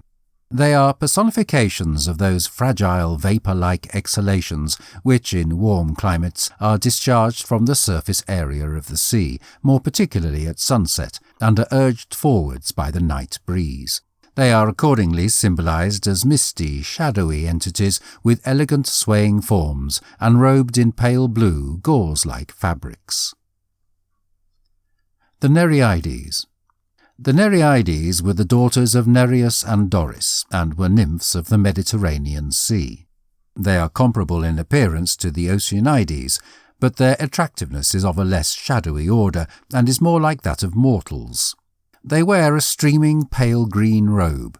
Their liquid eyes resemble, in their clear depths, the lucid waters of the sea they occupy. Their hair floats carelessly over their shoulders and assumes the greenish tint of the water itself, which, far from subtracting from their charm, considerably contributes to its influence. The Nereides either accompany the chariot of the mighty ruler of the sea or follow in his train. We are told by the poets that the lonely mariner watches the Nereides with silent wonder and wondering delight as they rise from their grotto palaces in the deep and dance in cheerful groups over the sleeping waves. Some, with arms linked, follow with their movements the melodies which seem to hover over the sea, while others scatter liquid gems around, these being emblematical of the phosphorescent light so often observed in the evening by the visitor in southern waters. The best known of the Nereides were Thetis, the spouse of Peleus, Amphitrite, the partner of Poseidon, and Galatea, the beloved of Acis. The Naiades. The Naiades were the nymphs of freshwater springs, lakes, brooks, rivers, etc. As the trees, plants, and flowers owed their nourishment to their genial promoting care, these divinities were regarded by the Greeks as unique benefactors to humanity. Like all of the nymphs, they possessed the gift of prediction, for which reason lots of springs and water fountains over which they presided were believed to motivate mortals who drank of their waters with the power of predicting future events.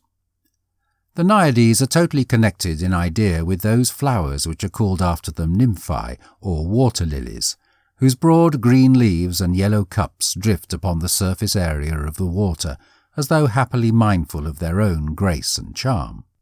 We often become aware of the Naiades forming alliances with mortals, and also of their being charmed by the sylvan divine beings of the woods and dales.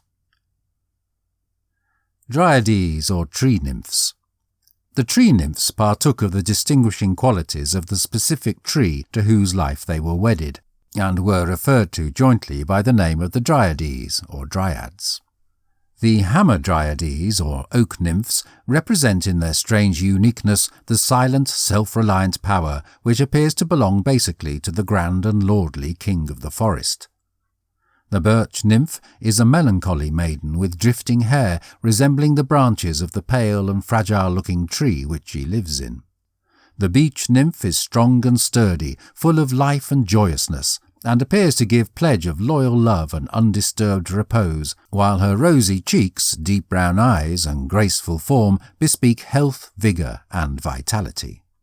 The nymph of the linden tree is symbolized as a little coy maiden, whose brief silver-grey dress reaches a little below the knee and shows to advantage her delicately formed limbs. The sweet face, which is partly hidden, exposes a pair of big blue eyes, which appear to look at you with wondering surprise and shy scepticism. Her pale golden hair is bound by the faintest streak of rose-coloured ribbon. Tree nymphs, being wed to the life of the tree they populated, disappeared when it was either felled or withered away and died. Nymphs of the valleys and mountains. Napæae and Oreades.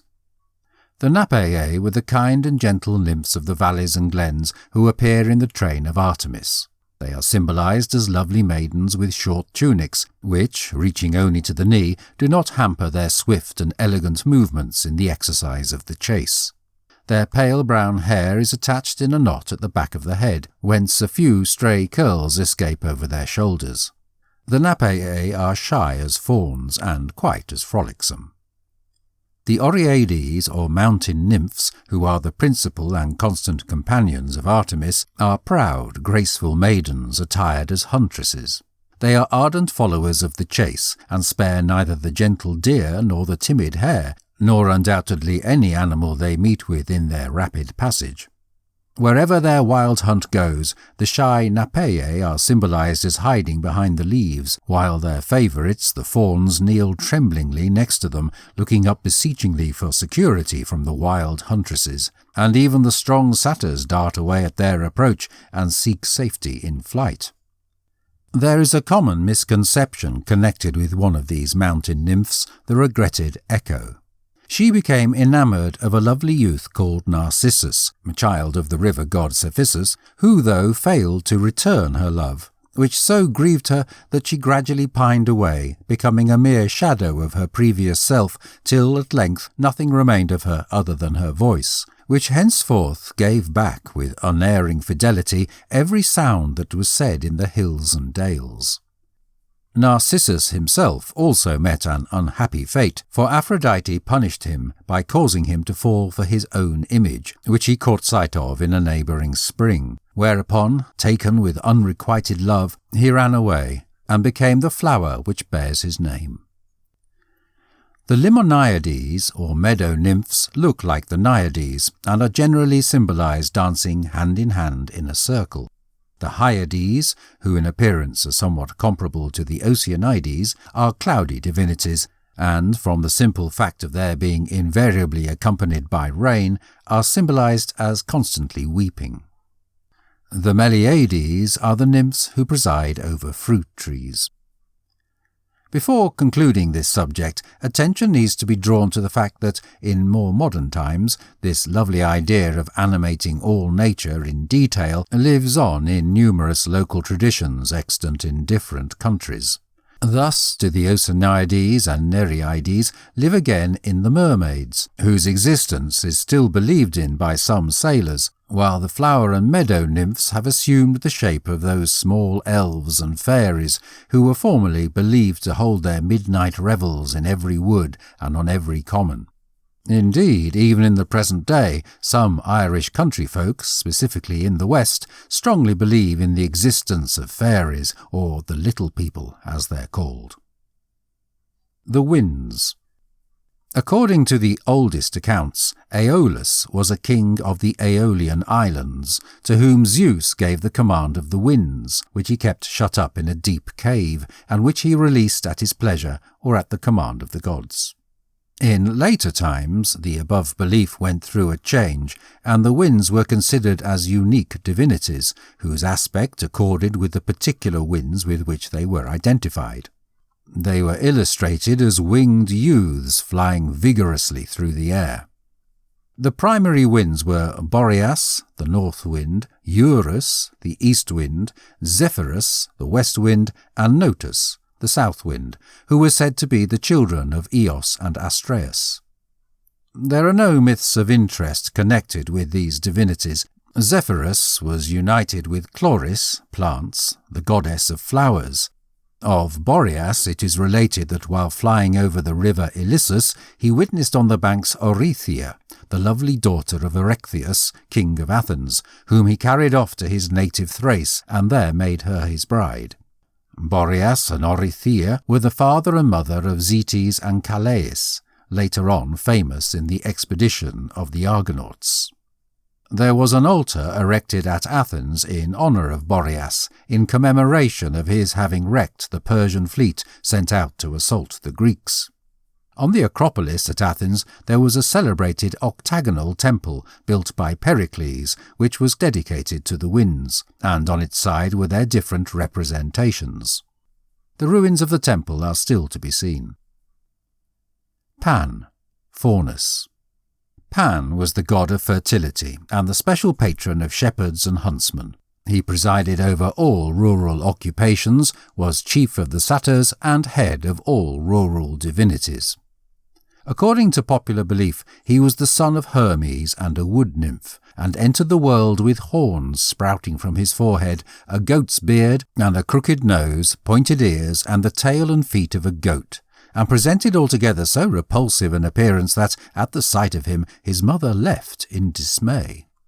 Hermes, however, gathered up this curious little progeny, wrapped him in a hare skin, and brought him in his arms to Olympus.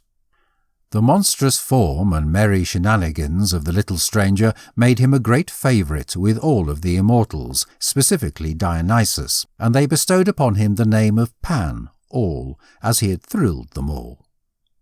His preferred haunts were grottos, and his delight was to roam in unchecked freedom over rocks and mountains, following his numerous pursuits, ever joyful and generally extremely loud. He was a great lover of music, singing, dancing, and all pursuits which enhanced the satisfactions of life. And hence, in spite of his repulsive appearance, we see him surrounded with nymphs of the forests and dales, who loved to dance around him to the pleasant music of his pan-pipes, the syrinx. The myth concerning the origins of Pan's pipes is as follows. Pan became enamoured of a gorgeous nymph called Syrinx, who, horrified at his awful appearance, fled from the pertinacious attentions of her unwanted suitor. He went after her to the banks of the river Ladon, when, seeing his near proximity and feeling escape unrealistic, she appealed to the deities for assistance, who, in answer to her prayer, transformed her into a reed, just as Pan was going to seize her. Whilst the lovesick Pan was sighing and lamenting his regrettable fate, the winds swayed the reeds and produced a murmuring sound as of one grumbling.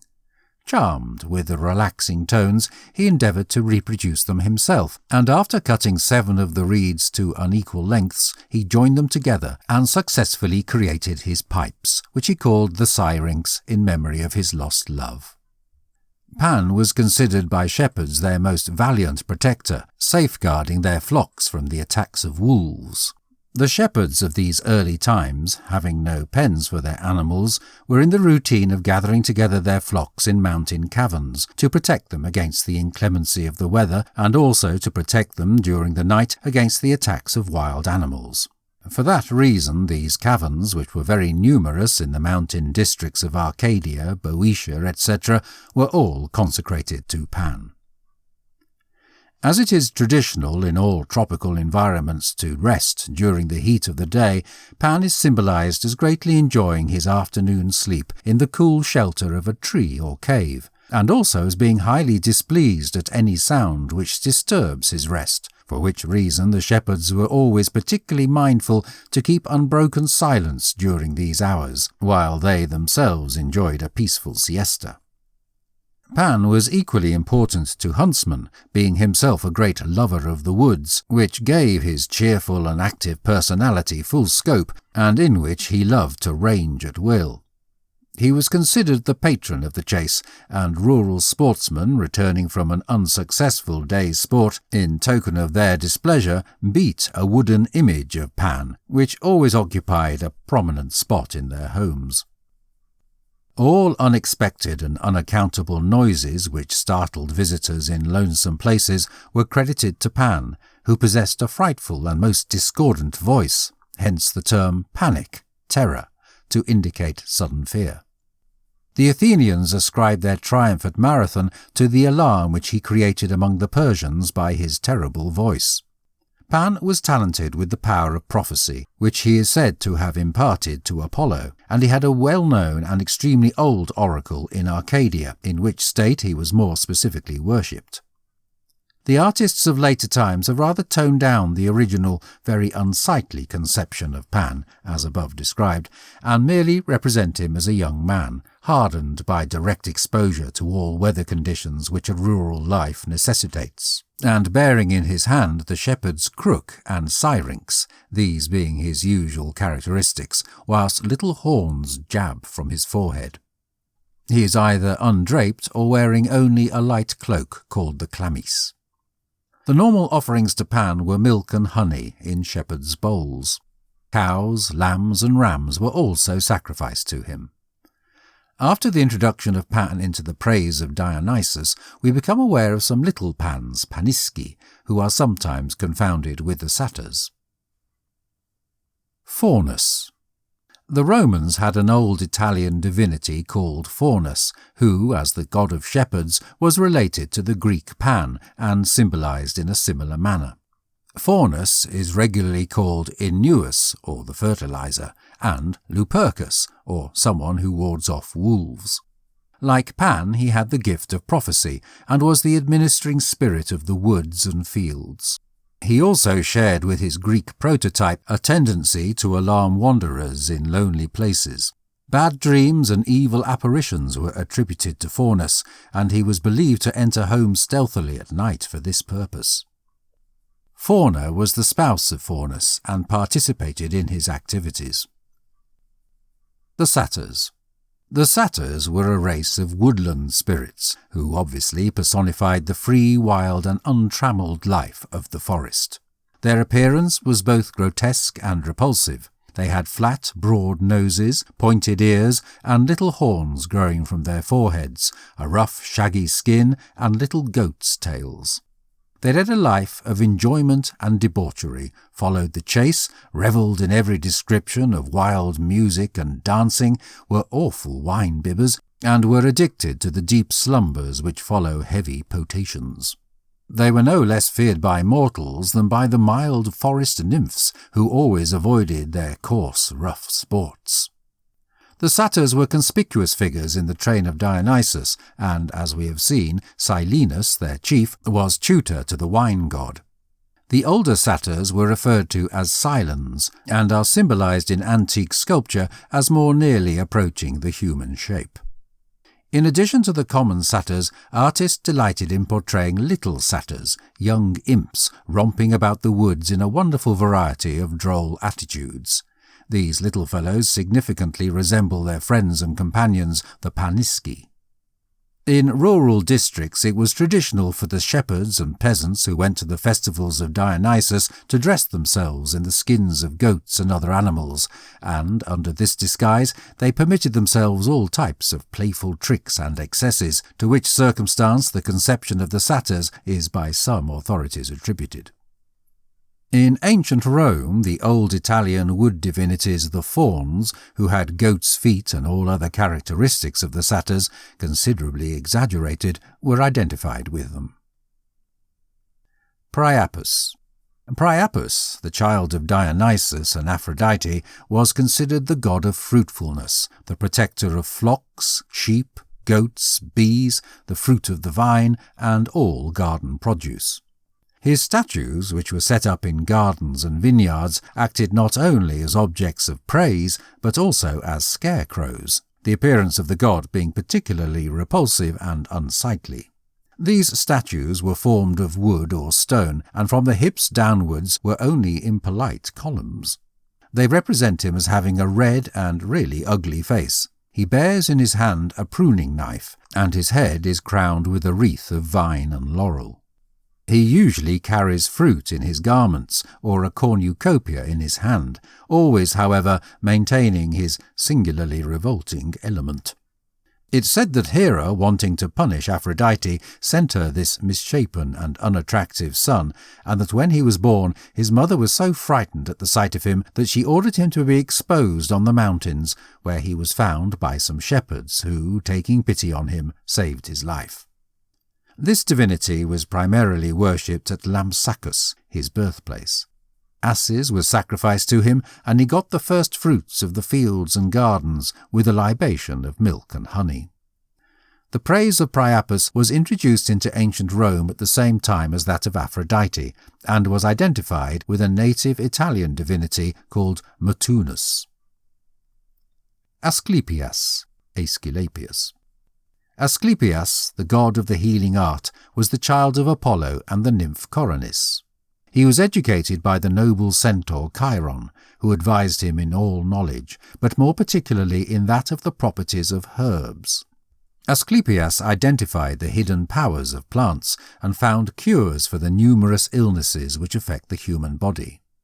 He brought his art to such excellence that he not only had success in fending off death, but also in restoring the dead to life. It is widely believed that he was materially assisted in his wonderful treatments by the blood of the Medusa, given to him by Pallas Athene.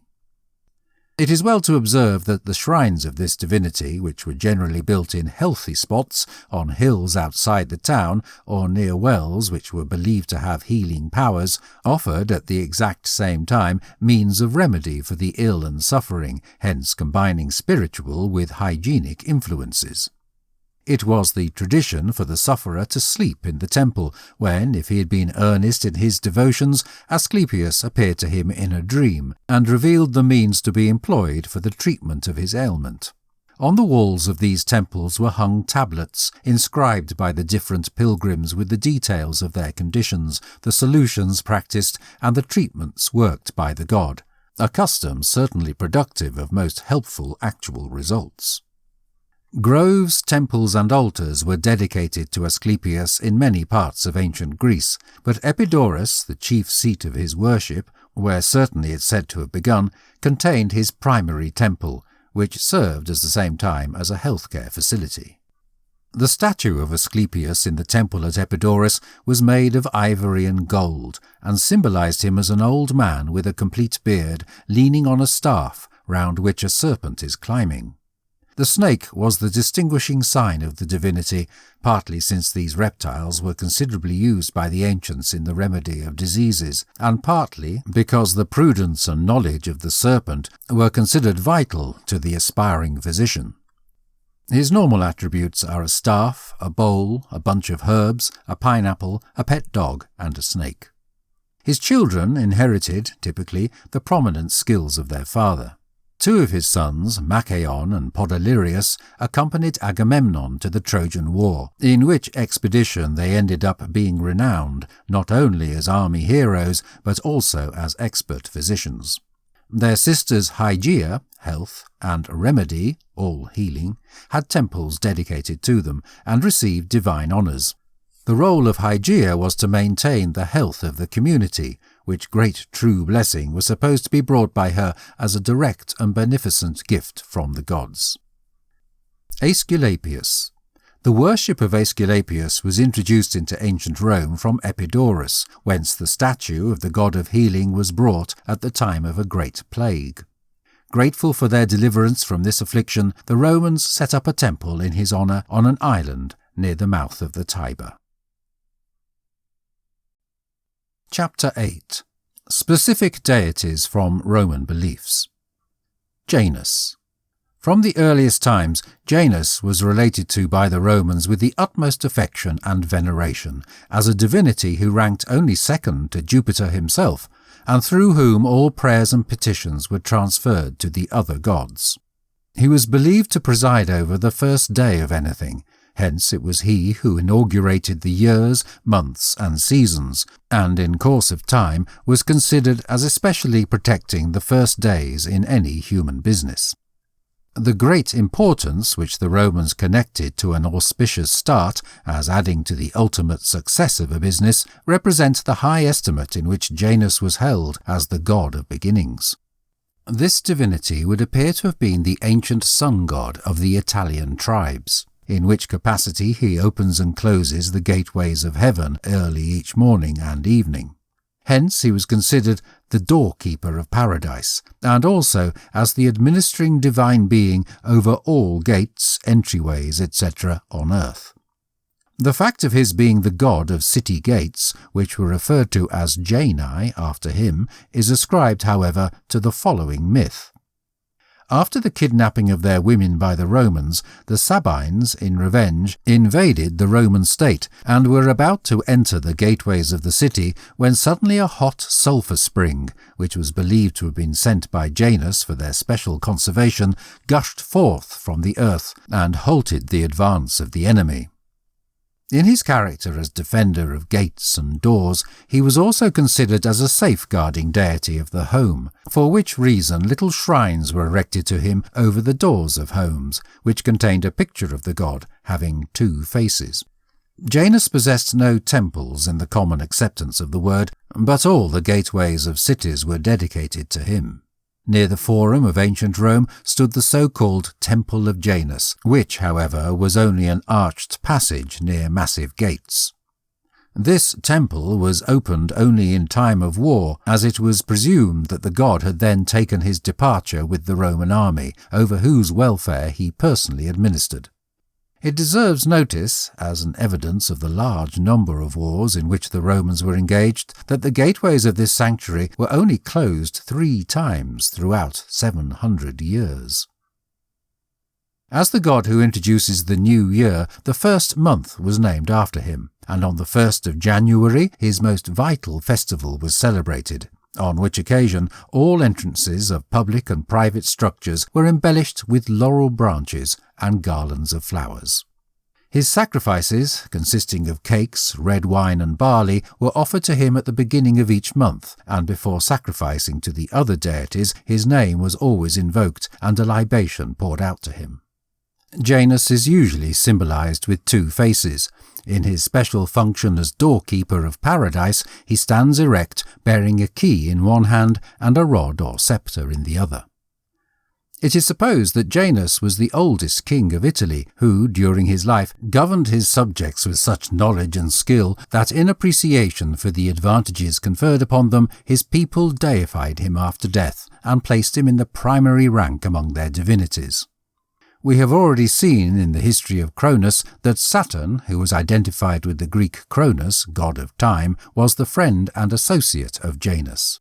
Anxious to show his gratitude to his benefactor, Cronus endowed him with the knowledge of past and future events, which allowed him to adopt the wisest measures for the well-being of his subjects, and it's on this account that Janus is symbolized with 2 faces looking in opposite directions, the one to the past, the other to the future. Flora. Flora was the goddess of flowers, and was regarded as a beneficent power who supervised and safeguarded the early blooms. She was held in the greatest evaluation by the Romans, and a festival called the Floralia was celebrated in her honour from the 28th of April to the 1st of May. This festival was a season of universal merrymaking, in which flowers were used a lot in adorning houses, streets, etc., and were used by girls in their hair. Symbolizing the season of spring, she is generally symbolized as a charming maiden garlanded with flowers. Robigus. In opposition to Flora, we find an antagonistic divinity called Robigus, an employee of evil, who enjoyed the destruction of tender herbs by mildew, and whose rage could only be avoided by prayers and sacrifices when he was conjured up under the name of Avaruncus, or the Avator. The festival of Robigus, the Robigalia, was celebrated on the 25th of April. Pomona. Pomona was the goddess of orchards and fruit trees, who, according to Ovid, cares not for woods or streams, but likes her gardens and the boughs that bear the growing fruit. Pomona, who epitomizes the fall, is symbolized as a charming maiden decked with branches of fruit trees. Vertumnus. Vertumnus was the god of garden and field produce. He personifies the change of the seasons of the year, and that procedure of transformation in nature by means of which the leaf buds become turned into blooms and the blossoms into fruit. The change of the seasons is symbolized in a myth which represents Vertumnus as metamorphosing himself into a range of different forms in order to gain the affection of Pomona, who so loved her occupation that she abjured all ideas of marriage. He first appears to her as a ploughman, epitomizing spring, then as a reaper to represent summertime, later on as a vine-gatherer to indicate the fall, and finally as a grey-haired old woman, symbolical of the snows of winter. But it wasn't until he assumed his true form, that of a stunning youth, that he succeeded in his suit. Vertumnus is normally symbolized crowned with wheat sheaves and bearing in his hand a cornucopia. Pales. Pales, a really ancient Italian divinity, is symbolized at times as a male, sometimes as a female power. As a male divinity, he is more particularly the god of shepherds and flocks. As a female deity, Pales commands husbandry and the fruitfulness of herds. Her festival, the Palilia, was celebrated on the 21st of April, the day on which the city of ancient Rome was established. During this celebration it was traditional for shepherds to ignite a mass of straw, through which they hurried with their flocks, believing that this experience would cleanse them from sin. The word Palatine, which originally symbolized a pastoral colony, is derived from this divinity. Her offerings were cakes and milk. Picus. Picus, the son of Saturn and father of Faunus, was a forest divinity gifted with prophetic powers. An old myth relates that Picus was a stunning youth, united to a nymph called Canaans. The sorceress Circe, obsessed by his charm, endeavoured to secure his love, but he rejected her advances, and she, in revenge, changed him into a woodpecker, under which shape he still kept his powers of prediction. Picus is symbolized as a youth with a woodpecker perched on his head, which bird became henceforth regarded as possessed of the power of prediction. Picumnus and Pilumnus. Picumnus and Pilumnus were two home divinities of the Romans who were the special presiding divine entities of new-born infants. Silvanus. Silvanus was a woodland divinity who, like Faunus, greatly resembled the Greek Pan. He was the administering deity of plantations and forests, and specifically protected the boundaries of fields. Silvanus is symbolized as a hale old man carrying a cypress tree, for, according to Roman mythology, the transformation of the youth Cyparissus into the tree which bears his name was credited to him. His sacrifices consisted of milk, meat, red wine, grapes, wheat ears, and pigs. Terminus. Terminus was the god who presided over all limits and landmarks. He was initially symbolized by a simple block of stone, which in later times ended up being surmounted with a head of this divinity. Numa Pompilius, the great benefactor of his people, restless to instill respect for the rights of property, specially enjoined the erection of these blocks of stone as a durable monolith to mark the line dividing one property from another. He also caused altars to be raised to Terminus and instituted his celebration, the Terminalia, which was celebrated on the 23rd of February. Upon one occasion, when Tarquin wished to remove the altars of several divine entities so as to build a brand new temple, it is said that Terminus and Juventus alone objected to being displaced. This obstinate rejection on their part was analysed as a good omen, representing that the city of ancient Rome would never lose her limits and would stay ever young and energetic. Consus. Consus was the god of secret counsel. The Romans believed that when an idea developed itself spontaneously within the mind of an individual, it was Consus who had prompted the idea. This applied particularly to plans which turned out well. An altar was set up to this divinity on the Circus Maximus. It was always kept covered, except during his festival, the Consualia, which was celebrated on the 18th of August. Libitina. Libitina was the goddess who presided over funeral services. This divinity was related to Venus, perhaps because the ancients considered that the power of love extended even to the realms of death. Her temple in ancient Rome, which was erected by Servius Tullius, consisted of all the requisites for funerals, and these could either be bought or employed there. A register of all deaths which occurred in the city of ancient Rome was kept in this temple, and so as to ascertain the rate of death, a piece of money was paid by command of Servius Tullius on the death of anyone. Laverna. Laverna was the administering goddess of thieves and of all artifice and fraud. There was an altar set up to her near the Porta Lavanelis, which was named after her, and she had a holy grove on the Via Salavia. Comus. Comus was the presiding genius of banquets, joyful scenes, festivity, and all wondrous indulgences and careless merriment. He is symbolized as a young man crowned with flowers, his face heated and flushed with wine, leaning against a post in a half-sleepy and intoxicated state, with a torch falling from his hand. The Camenae. The Camenae were prophetic nymphs kept in high veneration by the ancient Italians. They were 4 in number, the best known of whom are Carmenta and Egeria.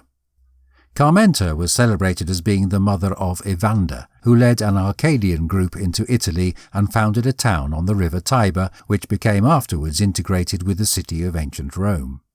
Evander is said to have been the first to introduce Greek art and civilization into Italy, and also the worship of Greek divinities. A temple was erected to Carmenta on the Capitoline Hill, and a festival, called the Carmentalia, was celebrated in her honour on the 11th of January. Egeria is said to have initiated Numa Pompilius in the forms of religious worship, which he introduced amongst his people. She was regarded as the giver of life, and was therefore invoked by women before the birth of their children. The Camenae are often depicted by Roman writers with the Muses. Genii. A reassuring belief existed among the Romans that each individual was accompanied throughout life, from the hour of his birth to that of his death, by a safeguarding spirit called his genius, who triggered him to great and honourable deeds and acted to him as a guardian angel, comforting him in grief and assisting him throughout his earthly career.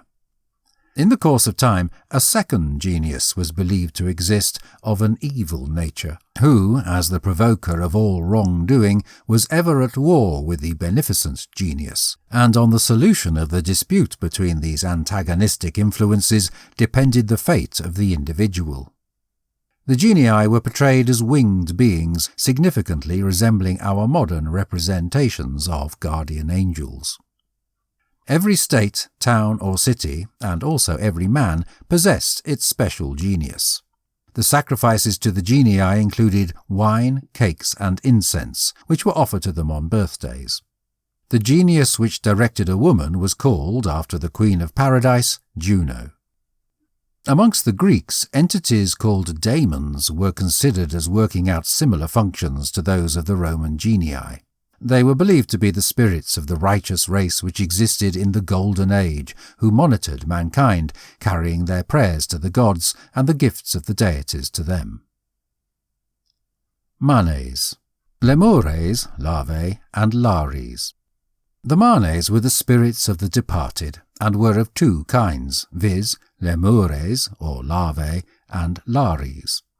The lemures were those manes who haunted their previous abodes on earth as evil spirits, appearing at night in terrible forms to the alarm of their friends and relatives. They were so feared that a festival called the Lemuralia was celebrated in order to propitiate them. It appears highly probable that the superstitions with regard to ghosts, haunted homes, etc., which exist even at the present day, owe their beginnings to this extremely ancient pagan source. The lares familiares were a much more pleasant conception. They were the spirits of the forefathers of each family, who exercised after death a safeguarding power over the wellness and success of the family to which they had in life belonged.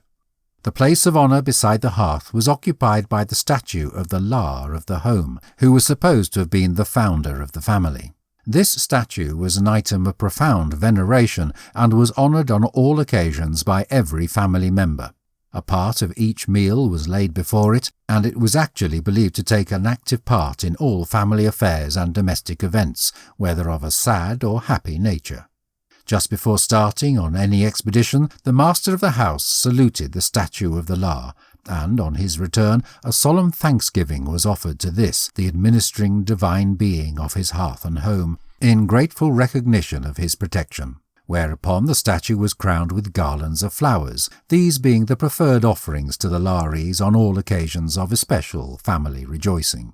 The first act of a bride on entering her new home was to do tribute to the lar, in the belief that he would work out over her a securing influence and shield her from evil. In addition to those above identified, there were also public Lares, who were guardians of the state, high roads, nation, and sea. Their temples were always open for any pious worshipper to go into, and on their altars public sacrifices were offered for the welfare of the state or city. Penates. The Penates were deities chosen by each family and often by its individual members as a unique protector. Various factors influenced these choices. If, for instance, a child was born upon the celebration of Vesta, it was thought that that divine being would henceforward function as its special defender. If a youth had great business talents, he adopted Mercury as his tutelary deity.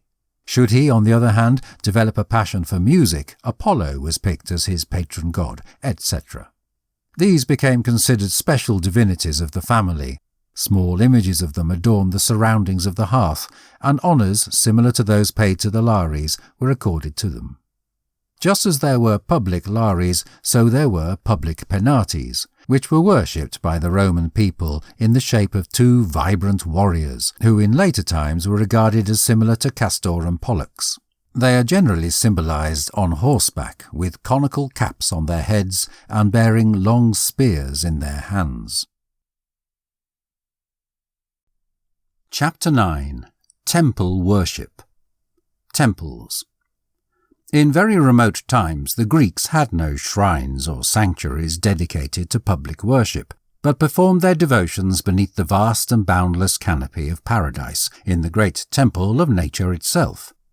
Believing that their divinities throned above the clouds, pious worshippers naturally looked for the highest available points, so as to put themselves in the closest communion possible with their gods.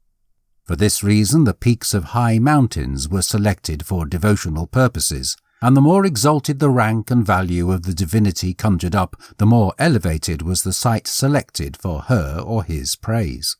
But the inconveniences attending this mode of worship gradually suggested the idea of putting up erections which would provide shelter from the inclemency of the weather. These structures were, in the first circumstances, of the most simple form and without design. But when, with the development of society, the Greeks became a rich and powerful people, temples were built and decorated with the greatest splendour and majesty, talent, labour and wealth being lavished unsparingly on their erection and decor.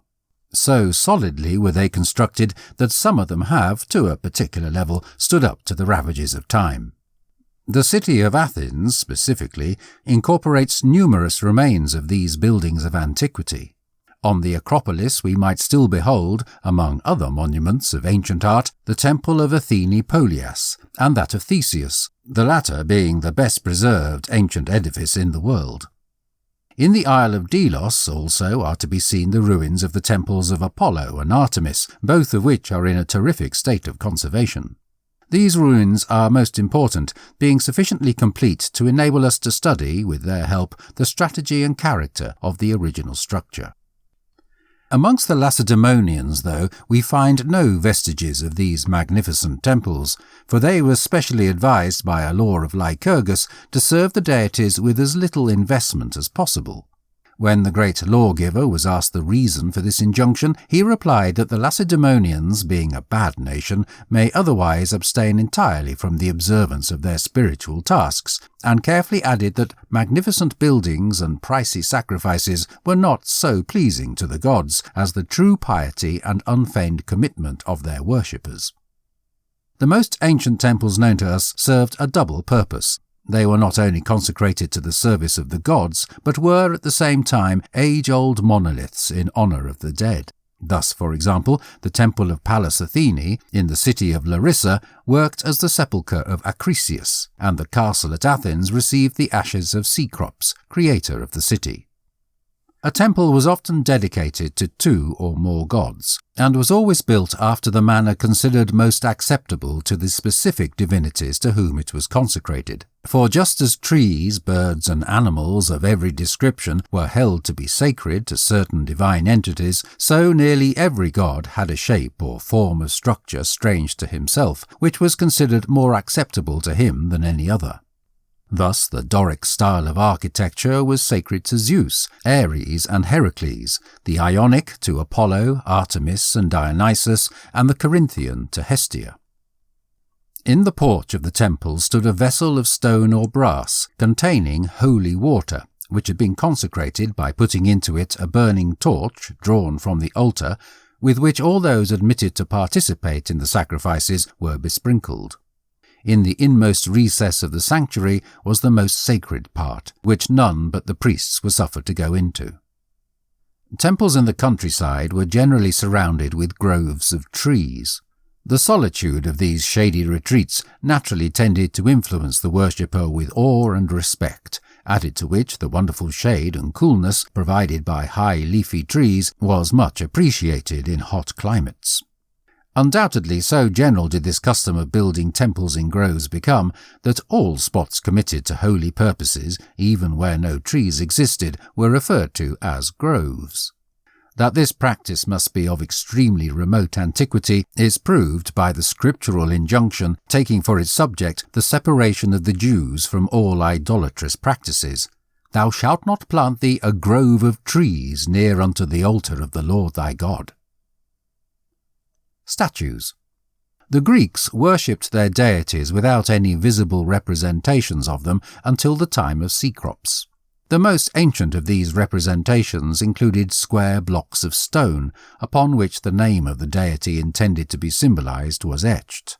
The first efforts at sculpture were of rude stock, with a head at one end and a shapeless trunk at the other, tapering partially down to the feet, which, though were not split, the limbs remaining in no other way described.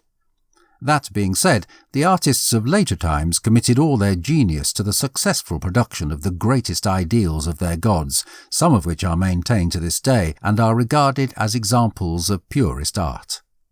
On a pedestal in the centre of the edifice stood the statue of the divinity to whom the temple was dedicated, surrounded by pictures of other gods, all of which were partitioned by rails. Altars.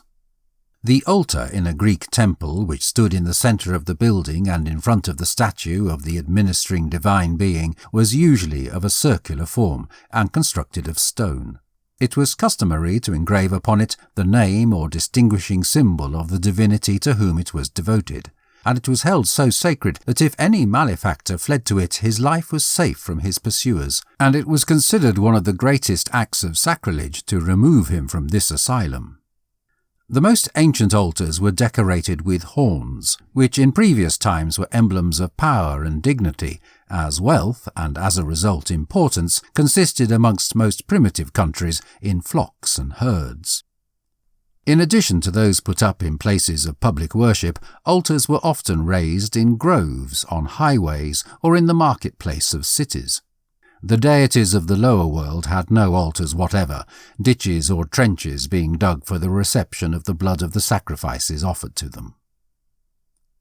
Priests. In ancient times the priests were acknowledged as a special social caste, and were distinguished not only by their sacerdotal vestments, but also by their piety, wisdom, and blameless life. They were the chosen conciliators between deities and men, and offered prayers and sacrifices in the name of the people, whom they also instructed regarding what vows, gifts, and offerings would be most acceptable to the gods. Every divine being had a different order of priests consecrated to his praise, and in each place a high priest was appointed, whose responsibility it was to superintend the rest of his order, and also to carry out the most sacred rites and spiritual observances. Priests and priestesses were permitted to wed, but not a second time. Some, though, willingly adopted a life of celibacy. Sacrifices. There is no doubt that a feeling of gratitude to the deities for their guardianship and the abundance with which they were really believed to bless mankind has induced men of all countries and all times to feel a desire to sacrifice to their divinities some portion of the gifts so generously lavished on them. Amongst the Greeks, sacrifices were of numerous kinds. They included free will offerings, propitiatory offerings, etc. Free will offerings were grateful acknowledgments for advantages received, and normally consisted of the first fruits of the field, or the finest of the flocks and herds, which were required to be without any blemish. Propitiatory offerings were brought with the aim of appeasing the anger of the gods. In addition to those above specified, sacrifices were made either with a view of obtaining success in an enterprise about to be undertaken, or in fulfillment of a vow, or at the command of an oracle. Every sacrifice was accompanied by salt, and also by a libation, which normally included white wine, the cup being always filled to the brim, showing that the offering was made without stint. When sacrificing to the infernal deities, the cup, including the libation, was filled with blood. The animals offered to the Olympian divinities were white, while those to the deities of the lower world were black. When a man offered a special sacrifice for himself or his family, it partook of the nature of his occupation. Hence, a shepherd brought a sheep, a vine grower his grapes, etc. However, in the case of public sacrifices, the presumed interests of the god in question provided some guidance. For instance, to Demeter, a sow was offered, since that animal is apt to root up the seed corn. To Dionysus, a goat, on account of its being damaging to vineyards, etc. The value of offerings depended greatly on the position of the individual, it being considered a contempt of the deities for a rich man to bring a sordid offering, even though from a pauper the smallest oblation was considered acceptable. Hecatombs consisted of 100 animals and were offered by entire communities, or by wealthy individuals who hoped for or had received some special favour from the gods. When a sacrifice was to be offered, a fire was kindled on the altar, into which white wine and frankincense were poured in order to increase the flame. In very ancient times, the victim was laid upon the altar and burned whole. But after the time of Prometheus, only parts of the shoulders, thighs, entrails, etc. were sacrificed, the remainder ending up being the perquisites of the priests. The officiating priests wore a crown composed of the leaves of the tree holy to the deity they conjured up. Hence, when sacrificing to Apollo, the crowns were of laurel, when to Heracles, of poplar. This practice of wearing crowns was, at a later period, adopted by the general public at banquets and other celebrations. On occasions of special solemnity, the horns of the victim were overlaid with gold, and the altars decked with flowers and holy herbs. The mode of carrying out the sacrifices was as follows. All things being prepared, a salt cake, the sacrificial knife, and the crowns were placed in a small basket and brought to the sanctuary by a young maiden, whereupon the victim was transported into the temple, regularly to the accompaniment of music. If a small animal, it was driven loose to the altar. If a pretty large one, it was led by a long tracking rope, in order to show that it was not an unwilling sacrifice. When all were assembled, the priest, after walking in solemn state around the altar, besprinkled it with a mixture of meal and holy water, after which he also besprinkled the assembled worshippers and exhorted them to join with him in prayer.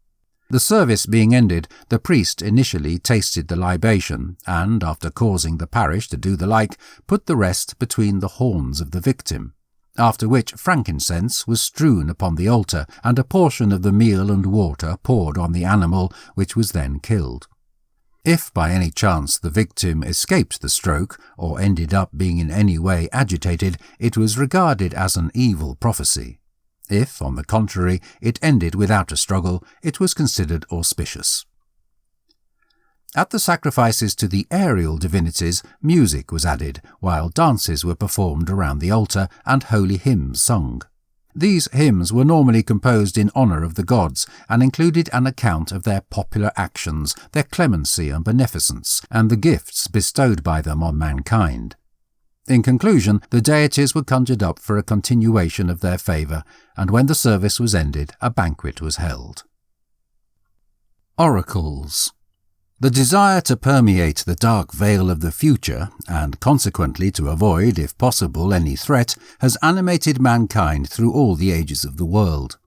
Prophetic knowledge was looked for by the Greeks from the mouth of oracles, whose forecasts were interpreted to the people by priests specifically designated for the purpose. The most popular of these institutions was the Oracle of Apollo at Delphi, which was held in general repute all over the world. Many people gathered from far and near to consult this fantastic mouthpiece of the gods, 1 month in the year being specially set apart for the purpose. The priestess who provided the oracles was referred to as the Pythia, after the serpent Python, which was killed by Apollo. Having first bathed in the waters of the Castalian spring, she was conducted into the temple by the priests and was seated on a sort of 3-legged stool or table called a tripod, which was set up over the mouth of a cave whence were released sulphurous vapours. Here she slowly became influenced in an amazing way and fell into an entranced condition, in which she said wild and amazing things, which were held to be the utterance of Apollo himself. These the priests interpreted to the people, but for the most part in so ambiguous a manner that the fulfilment of the forecast could not easily be disputed. During the event, clouds of incense filled the temple and hid the priestess from the view of the uninitiated, and at its conclusion she was escorted in a comatose condition to her cell. The following is a striking example of the uncertainty of oracular forecasts. Croesus, the wealthy king of Lydia, before going to war with Cyrus, king of Persia, sought advice from an oracle as to the probable success of the expedition. The reply he received was that if he crossed a certain river, he would damage a great empire. Interpreting the reaction as being favourable to his design, Croesus crossed the river and met the Persian king, by whom he was totally beaten, and his own empire being ruined, the prediction of the oracle was said to have been satisfied. Soothsayers, augurs. In addition to the manifestation of the will of the deities by means of oracles, the Greeks also believed that certain men, called soothsayers, were gifted with the power of predicting future events from dreams, from observing the flight of birds, the entrails of sacrificed animals, and even the direction of the flames and smoke from the altar, etc. The Roman soothsayers were referred to as augurs, and played an important part in the history of the Romans, as no enterprise was ever undertaken without first consulting them with regard to its ultimate success. Festivals. Festivals were set up at times of rest, rejoicing and thanksgiving, and also as anniversaries to honour events of national importance. The most ancient festivals were those held after the gathering in of the harvest or vintage, and were celebrated with rejoicings and merrymaking, which lasted many days, throughout which time the first fruits of the fields were offered to the gods, accompanied with prayers and thanksgiving. The celebrations held in cities in honour of special divinities or in celebration of particular events were performed with elaborate ritual. Spectacular processions, games, chariot races, etc. were conspicuous functions on these occasions, and theatrical performances representing particular episodes in the lives of the deities and heroes were regularly staged. Chapter 10. Celebrations in Ancient Greece. Eleusinian Mysteries. One of the most ancient and crucial amongst the celebrations observed by the Greeks was that of the Eleusinian Mysteries, which were celebrated in honour of Demeter and Persephone. The name was derived from Eleusis, a town in Attica, where the mysteries were first introduced by the goddess herself. They were split into the greater and lesser mysteries, and according to the general account, were held each 5 years. The greater, which were celebrated in honour of Demeter and lasted 9 days, were held in the fall. The lesser, dedicated to Persephone, who at these festivals was called Cora, or the Maiden, were held in the spring. It is supposed that the mysteries communicated to initiates by the priests, the expounders of the mysteries, had moral meanings, clarified from the myths concerning Demeter and Persephone. But the most crucial belief inculcated was the doctrine of the immortality of the spirit. That the lessons taught are of the highest ethical character is universally confessed. The spirits of the ones who participated in them were filled with the sweetest hopes, both as to this and the future world. And it was a typical saying among the Athenians, "In the mysteries no one is miserable." Initiation into these solemn rites, which was originally reserved for Athenians alone, was accompanied with awe-inspiring ceremonies, and secrecy was so strictly enforced that any infraction was punished by death. At the conclusion of the initiation, great rejoicing took place, chariot races, wrestling matches, etc. were held, and solemn sacrifices were offered. Initiation into the lesser mysteries worked as a preparation for the greater. Thesmophoria. The Thesmophoria was another festival kept in honour of Demeter, in her character as presiding over marriage and social organisations resulting from the spread of farming. This celebration was observed particularly by women. Dionysia. A wondrous spring celebration was held in honour of Dionysus in the month of March and lasted several days. This celebration, which was referred to as the Greater Dionysia, was celebrated with particular splendour at Athens, with strangers gathering from all parts of the world to take part in the events. The city was gaily decorated, the houses were garlanded with ivy leaves, crowds perambulated the streets, everything was decked out in holiday clothes, and red wine was freely delighted in. In the processions which occurred throughout these celebrations, the statue of Dionysus was carried, and women and men, crowned with ivy and bearing the thyrsus, were dressed in every description of grotesque outfit, and played on drums, pipes, flutes, cymbals, etc. Some, representing Silenus, rode on asses, others wearing fawn skins appeared as Pan or the satyrs, and the entire throng sang paeans in honour of the wine god. Public shows, games and sports occurred, and the entire city was full of revelry. What lent additional interest to these celebrations was the culture of introducing new comedies and tragedies to the general public. Prizes were awarded to those which elicited the best response. The lesser Dionysia were celebrated in rural districts in the month of November, and were defined by drinking, feasting and joviality of all kinds. In connection with some of the celebrations in honour of Dionysus were certain mystic observances in which only women, called Menades or Bacchantes, were initiated. Clad in fawn skins, they assembled by night on the mountain sides, some carrying blazing torches, others thyrsi, and all animated with religious enthusiasm.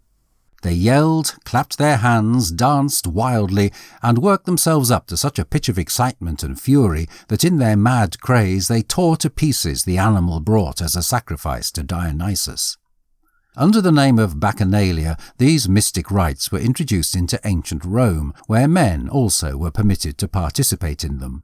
But they were participated in with such frightful excesses that the state authorities eventually interfered and prohibited them. Panathenaea. The Panathenaea was a famous festival celebrated in Athens in honour of Athene Polias, the guardian of the state. There were two celebrations of this name, the Lesser and the Greater Panathenaea. The former was held each year, and the latter, which lasted several days, was celebrated every fourth year. For the Greater Panathenaea, a garment embroidered with gold, called the peplus, was specially woven by Athenian maidens, with images symbolizing the success acquired by Athene over the giants. This garment was suspended from the mast of a ship which stood outside the city, and throughout the festival, which culminated in a grand procession, the ship, with the peplus on its mast, was impelled forward by invisible means, and formed the most conspicuous feature of the pageant. The whole population, bearing olive branches in their hands, participated in the procession, and in the middle of the music and rejoicing, this pageant wended its way to the temple of Athene Polias, where the peplus was deposited on the statue of the goddess. At this celebration, Homer's poems were declaimed aloud, and poets also introduced their own works to the general public. Musical contests, foot and horse races, and wrestling matches were held, and dances were performed by boys in armour. Men who had served their country well were presented at the festival with a crown of gold, and the name of the person so recognised was announced openly by declaration. The victors in the races and the athletic games received as a reward a vase of oil, supposedly extracted from the fruit of the sacred olive tree of Athene. Daphnephoria. The Daphnephoria was celebrated at Thebes in honour of Apollo each 9th year. The differentiating feature of the festival was a procession to the temple of Apollo, in which a young priest, the Daphnephorus, of noble descent, splendidly attired and wearing a crown of gold, was preceded by a youth carrying an emblematical depiction of the sun, moon, stars, and days of the year, and followed by beautiful maidens bearing laurel branches and singing hymns in honour of the god. Chapter 11. Celebrations in Ancient Rome. Saturnalia. The Saturnalia, a nationwide celebration held in December in honour of Saturn, was celebrated after the gathering in of the harvest and lasted several days. It was a time of universal rejoicing, cessation from labour and merrymaking. School children had vacations, good friends sent presents to one another, the law courts were closed, and no business was negotiated. Crowds of people from the surrounding countryside flocked to ancient Rome for this festival, attired in every variety of masquerade dress. Practical jokes were made and received with the utmost great humour. Shouts of exultation filled the air. All classes abandoned themselves to pleasure, and unrestrained hilarity reigned supreme. Social distinctions were for a time suspended or even reversed, and so heartily was the spirit of this celebration that masters waited upon their slaves at banquets which they provided for them, the servants being dressed upon these occasions in the garments of their masters. There appears little doubt that the contemporary carnival is a survival of the ancient Saturnalia. Cerealia. This festival was celebrated in honour of Ceres. It was solemnized solely by women who, dressed in white garments, wandered about with torches in their hands to represent the search of the goddess for her daughter Proserpine. During this celebration, games were celebrated in the Circus Maximus, to which none were allowed unless dressed in white. Vestalia. The Vestalia was a celebration held in honour of Vesta on the 9th of June, and was celebrated exclusively by women, who walked barefooted in procession to the temple of the goddess. The priestesses of Vesta, called Vestales or Vestal Virgins, played a conspicuous part in these festivals. They were 6 in number, and were chosen, between the ages of 6 and 10, from the noblest families in ancient Rome. Their term of office was 30 years. During the first 10 years, they were initiated in their religious duties. During the second 10, they performed them, and throughout the third, they advised their juniors. Their primary responsibility was to watch and feed the ever-burning flame on the altar of Vesta, the termination of which was regarded as a national calamity of ominous import. Great honours and opportunities were accorded to them. The best seats were reserved for their use at all public spectacles, and even the consuls and praetors made way for them to pass. If they met a criminal on his way to execution, they had the power to pardon him, provided it could be proved that the meeting was accidental. The Vestales were promised to chastity. Any failure to keep to this was visited by the shocking penalty of being buried alive. Cadmus. The following is the famous account of the founding of Thebes. After the kidnapping of his daughter Europa by Zeus, Agenor, king of Phoenicia, not able to reconcile himself to her loss, dispatched his son Cadmus for her, desiring him not to return without his sister. For several years Cadmus pursued his search through different countries, but without success. Less than eager to return home without her, he consulted the oracle of Apollo at Delphi, and the reply was that he must give up his task and take upon himself a new duty, that of founding a city, the site of which would be indicated to him by a heifer which had never borne the yoke, and which would lie down in the area whereon the city was to be built.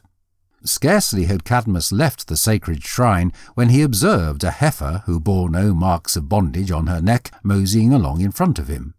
He followed the animal for a considerable distance until, at length, on the site where Thebes afterwards stood, she looked toward paradise and, gently lowing, lay herself down in the long grass. Grateful for this mark of godlike favour, Cadmus determined to provide the animal as a sacrifice, and accordingly sent his followers to fetch water for the libation from a neighbouring spring.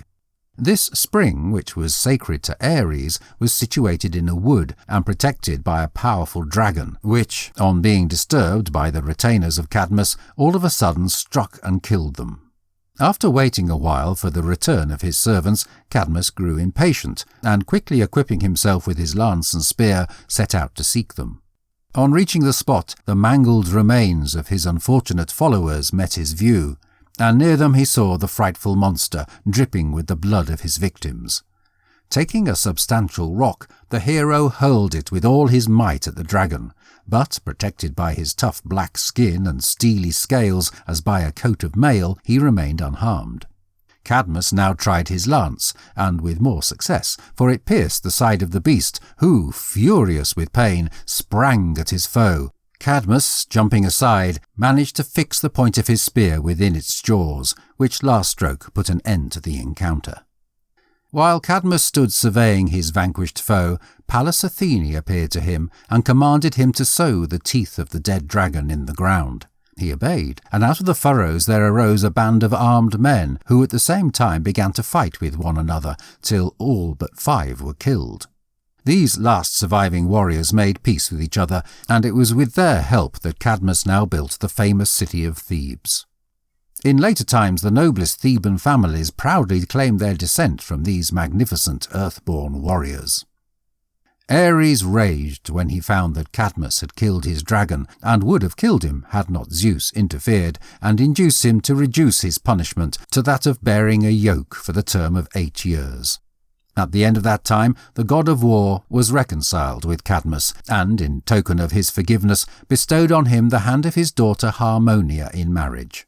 Their nuptials were almost as celebrated as those of Peleus and Thetis. All the deities honoured them with their presence and offered rich gifts and congratulations.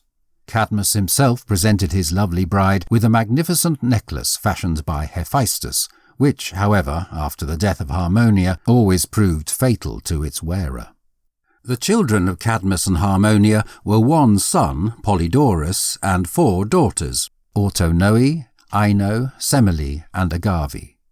For many years the founder of Thebes ruled happily, but at length a conspiracy was formed against him, and he was denied of his throne by his grandson Pentheus. Accompanied by his faithful partner Harmonia, he retired into Illyria, and after death they were both changed by Zeus into serpents and moved to Elysium. This has been Greek Mythology, Eros, Psyche, Nymphs, Satyrs, and Other Creatures from Ancient Greece, written by Zena Ronin. Narrated by David Pickering. Copyright 2020 by Zena Ronin. Production copyright by Zena Ronin.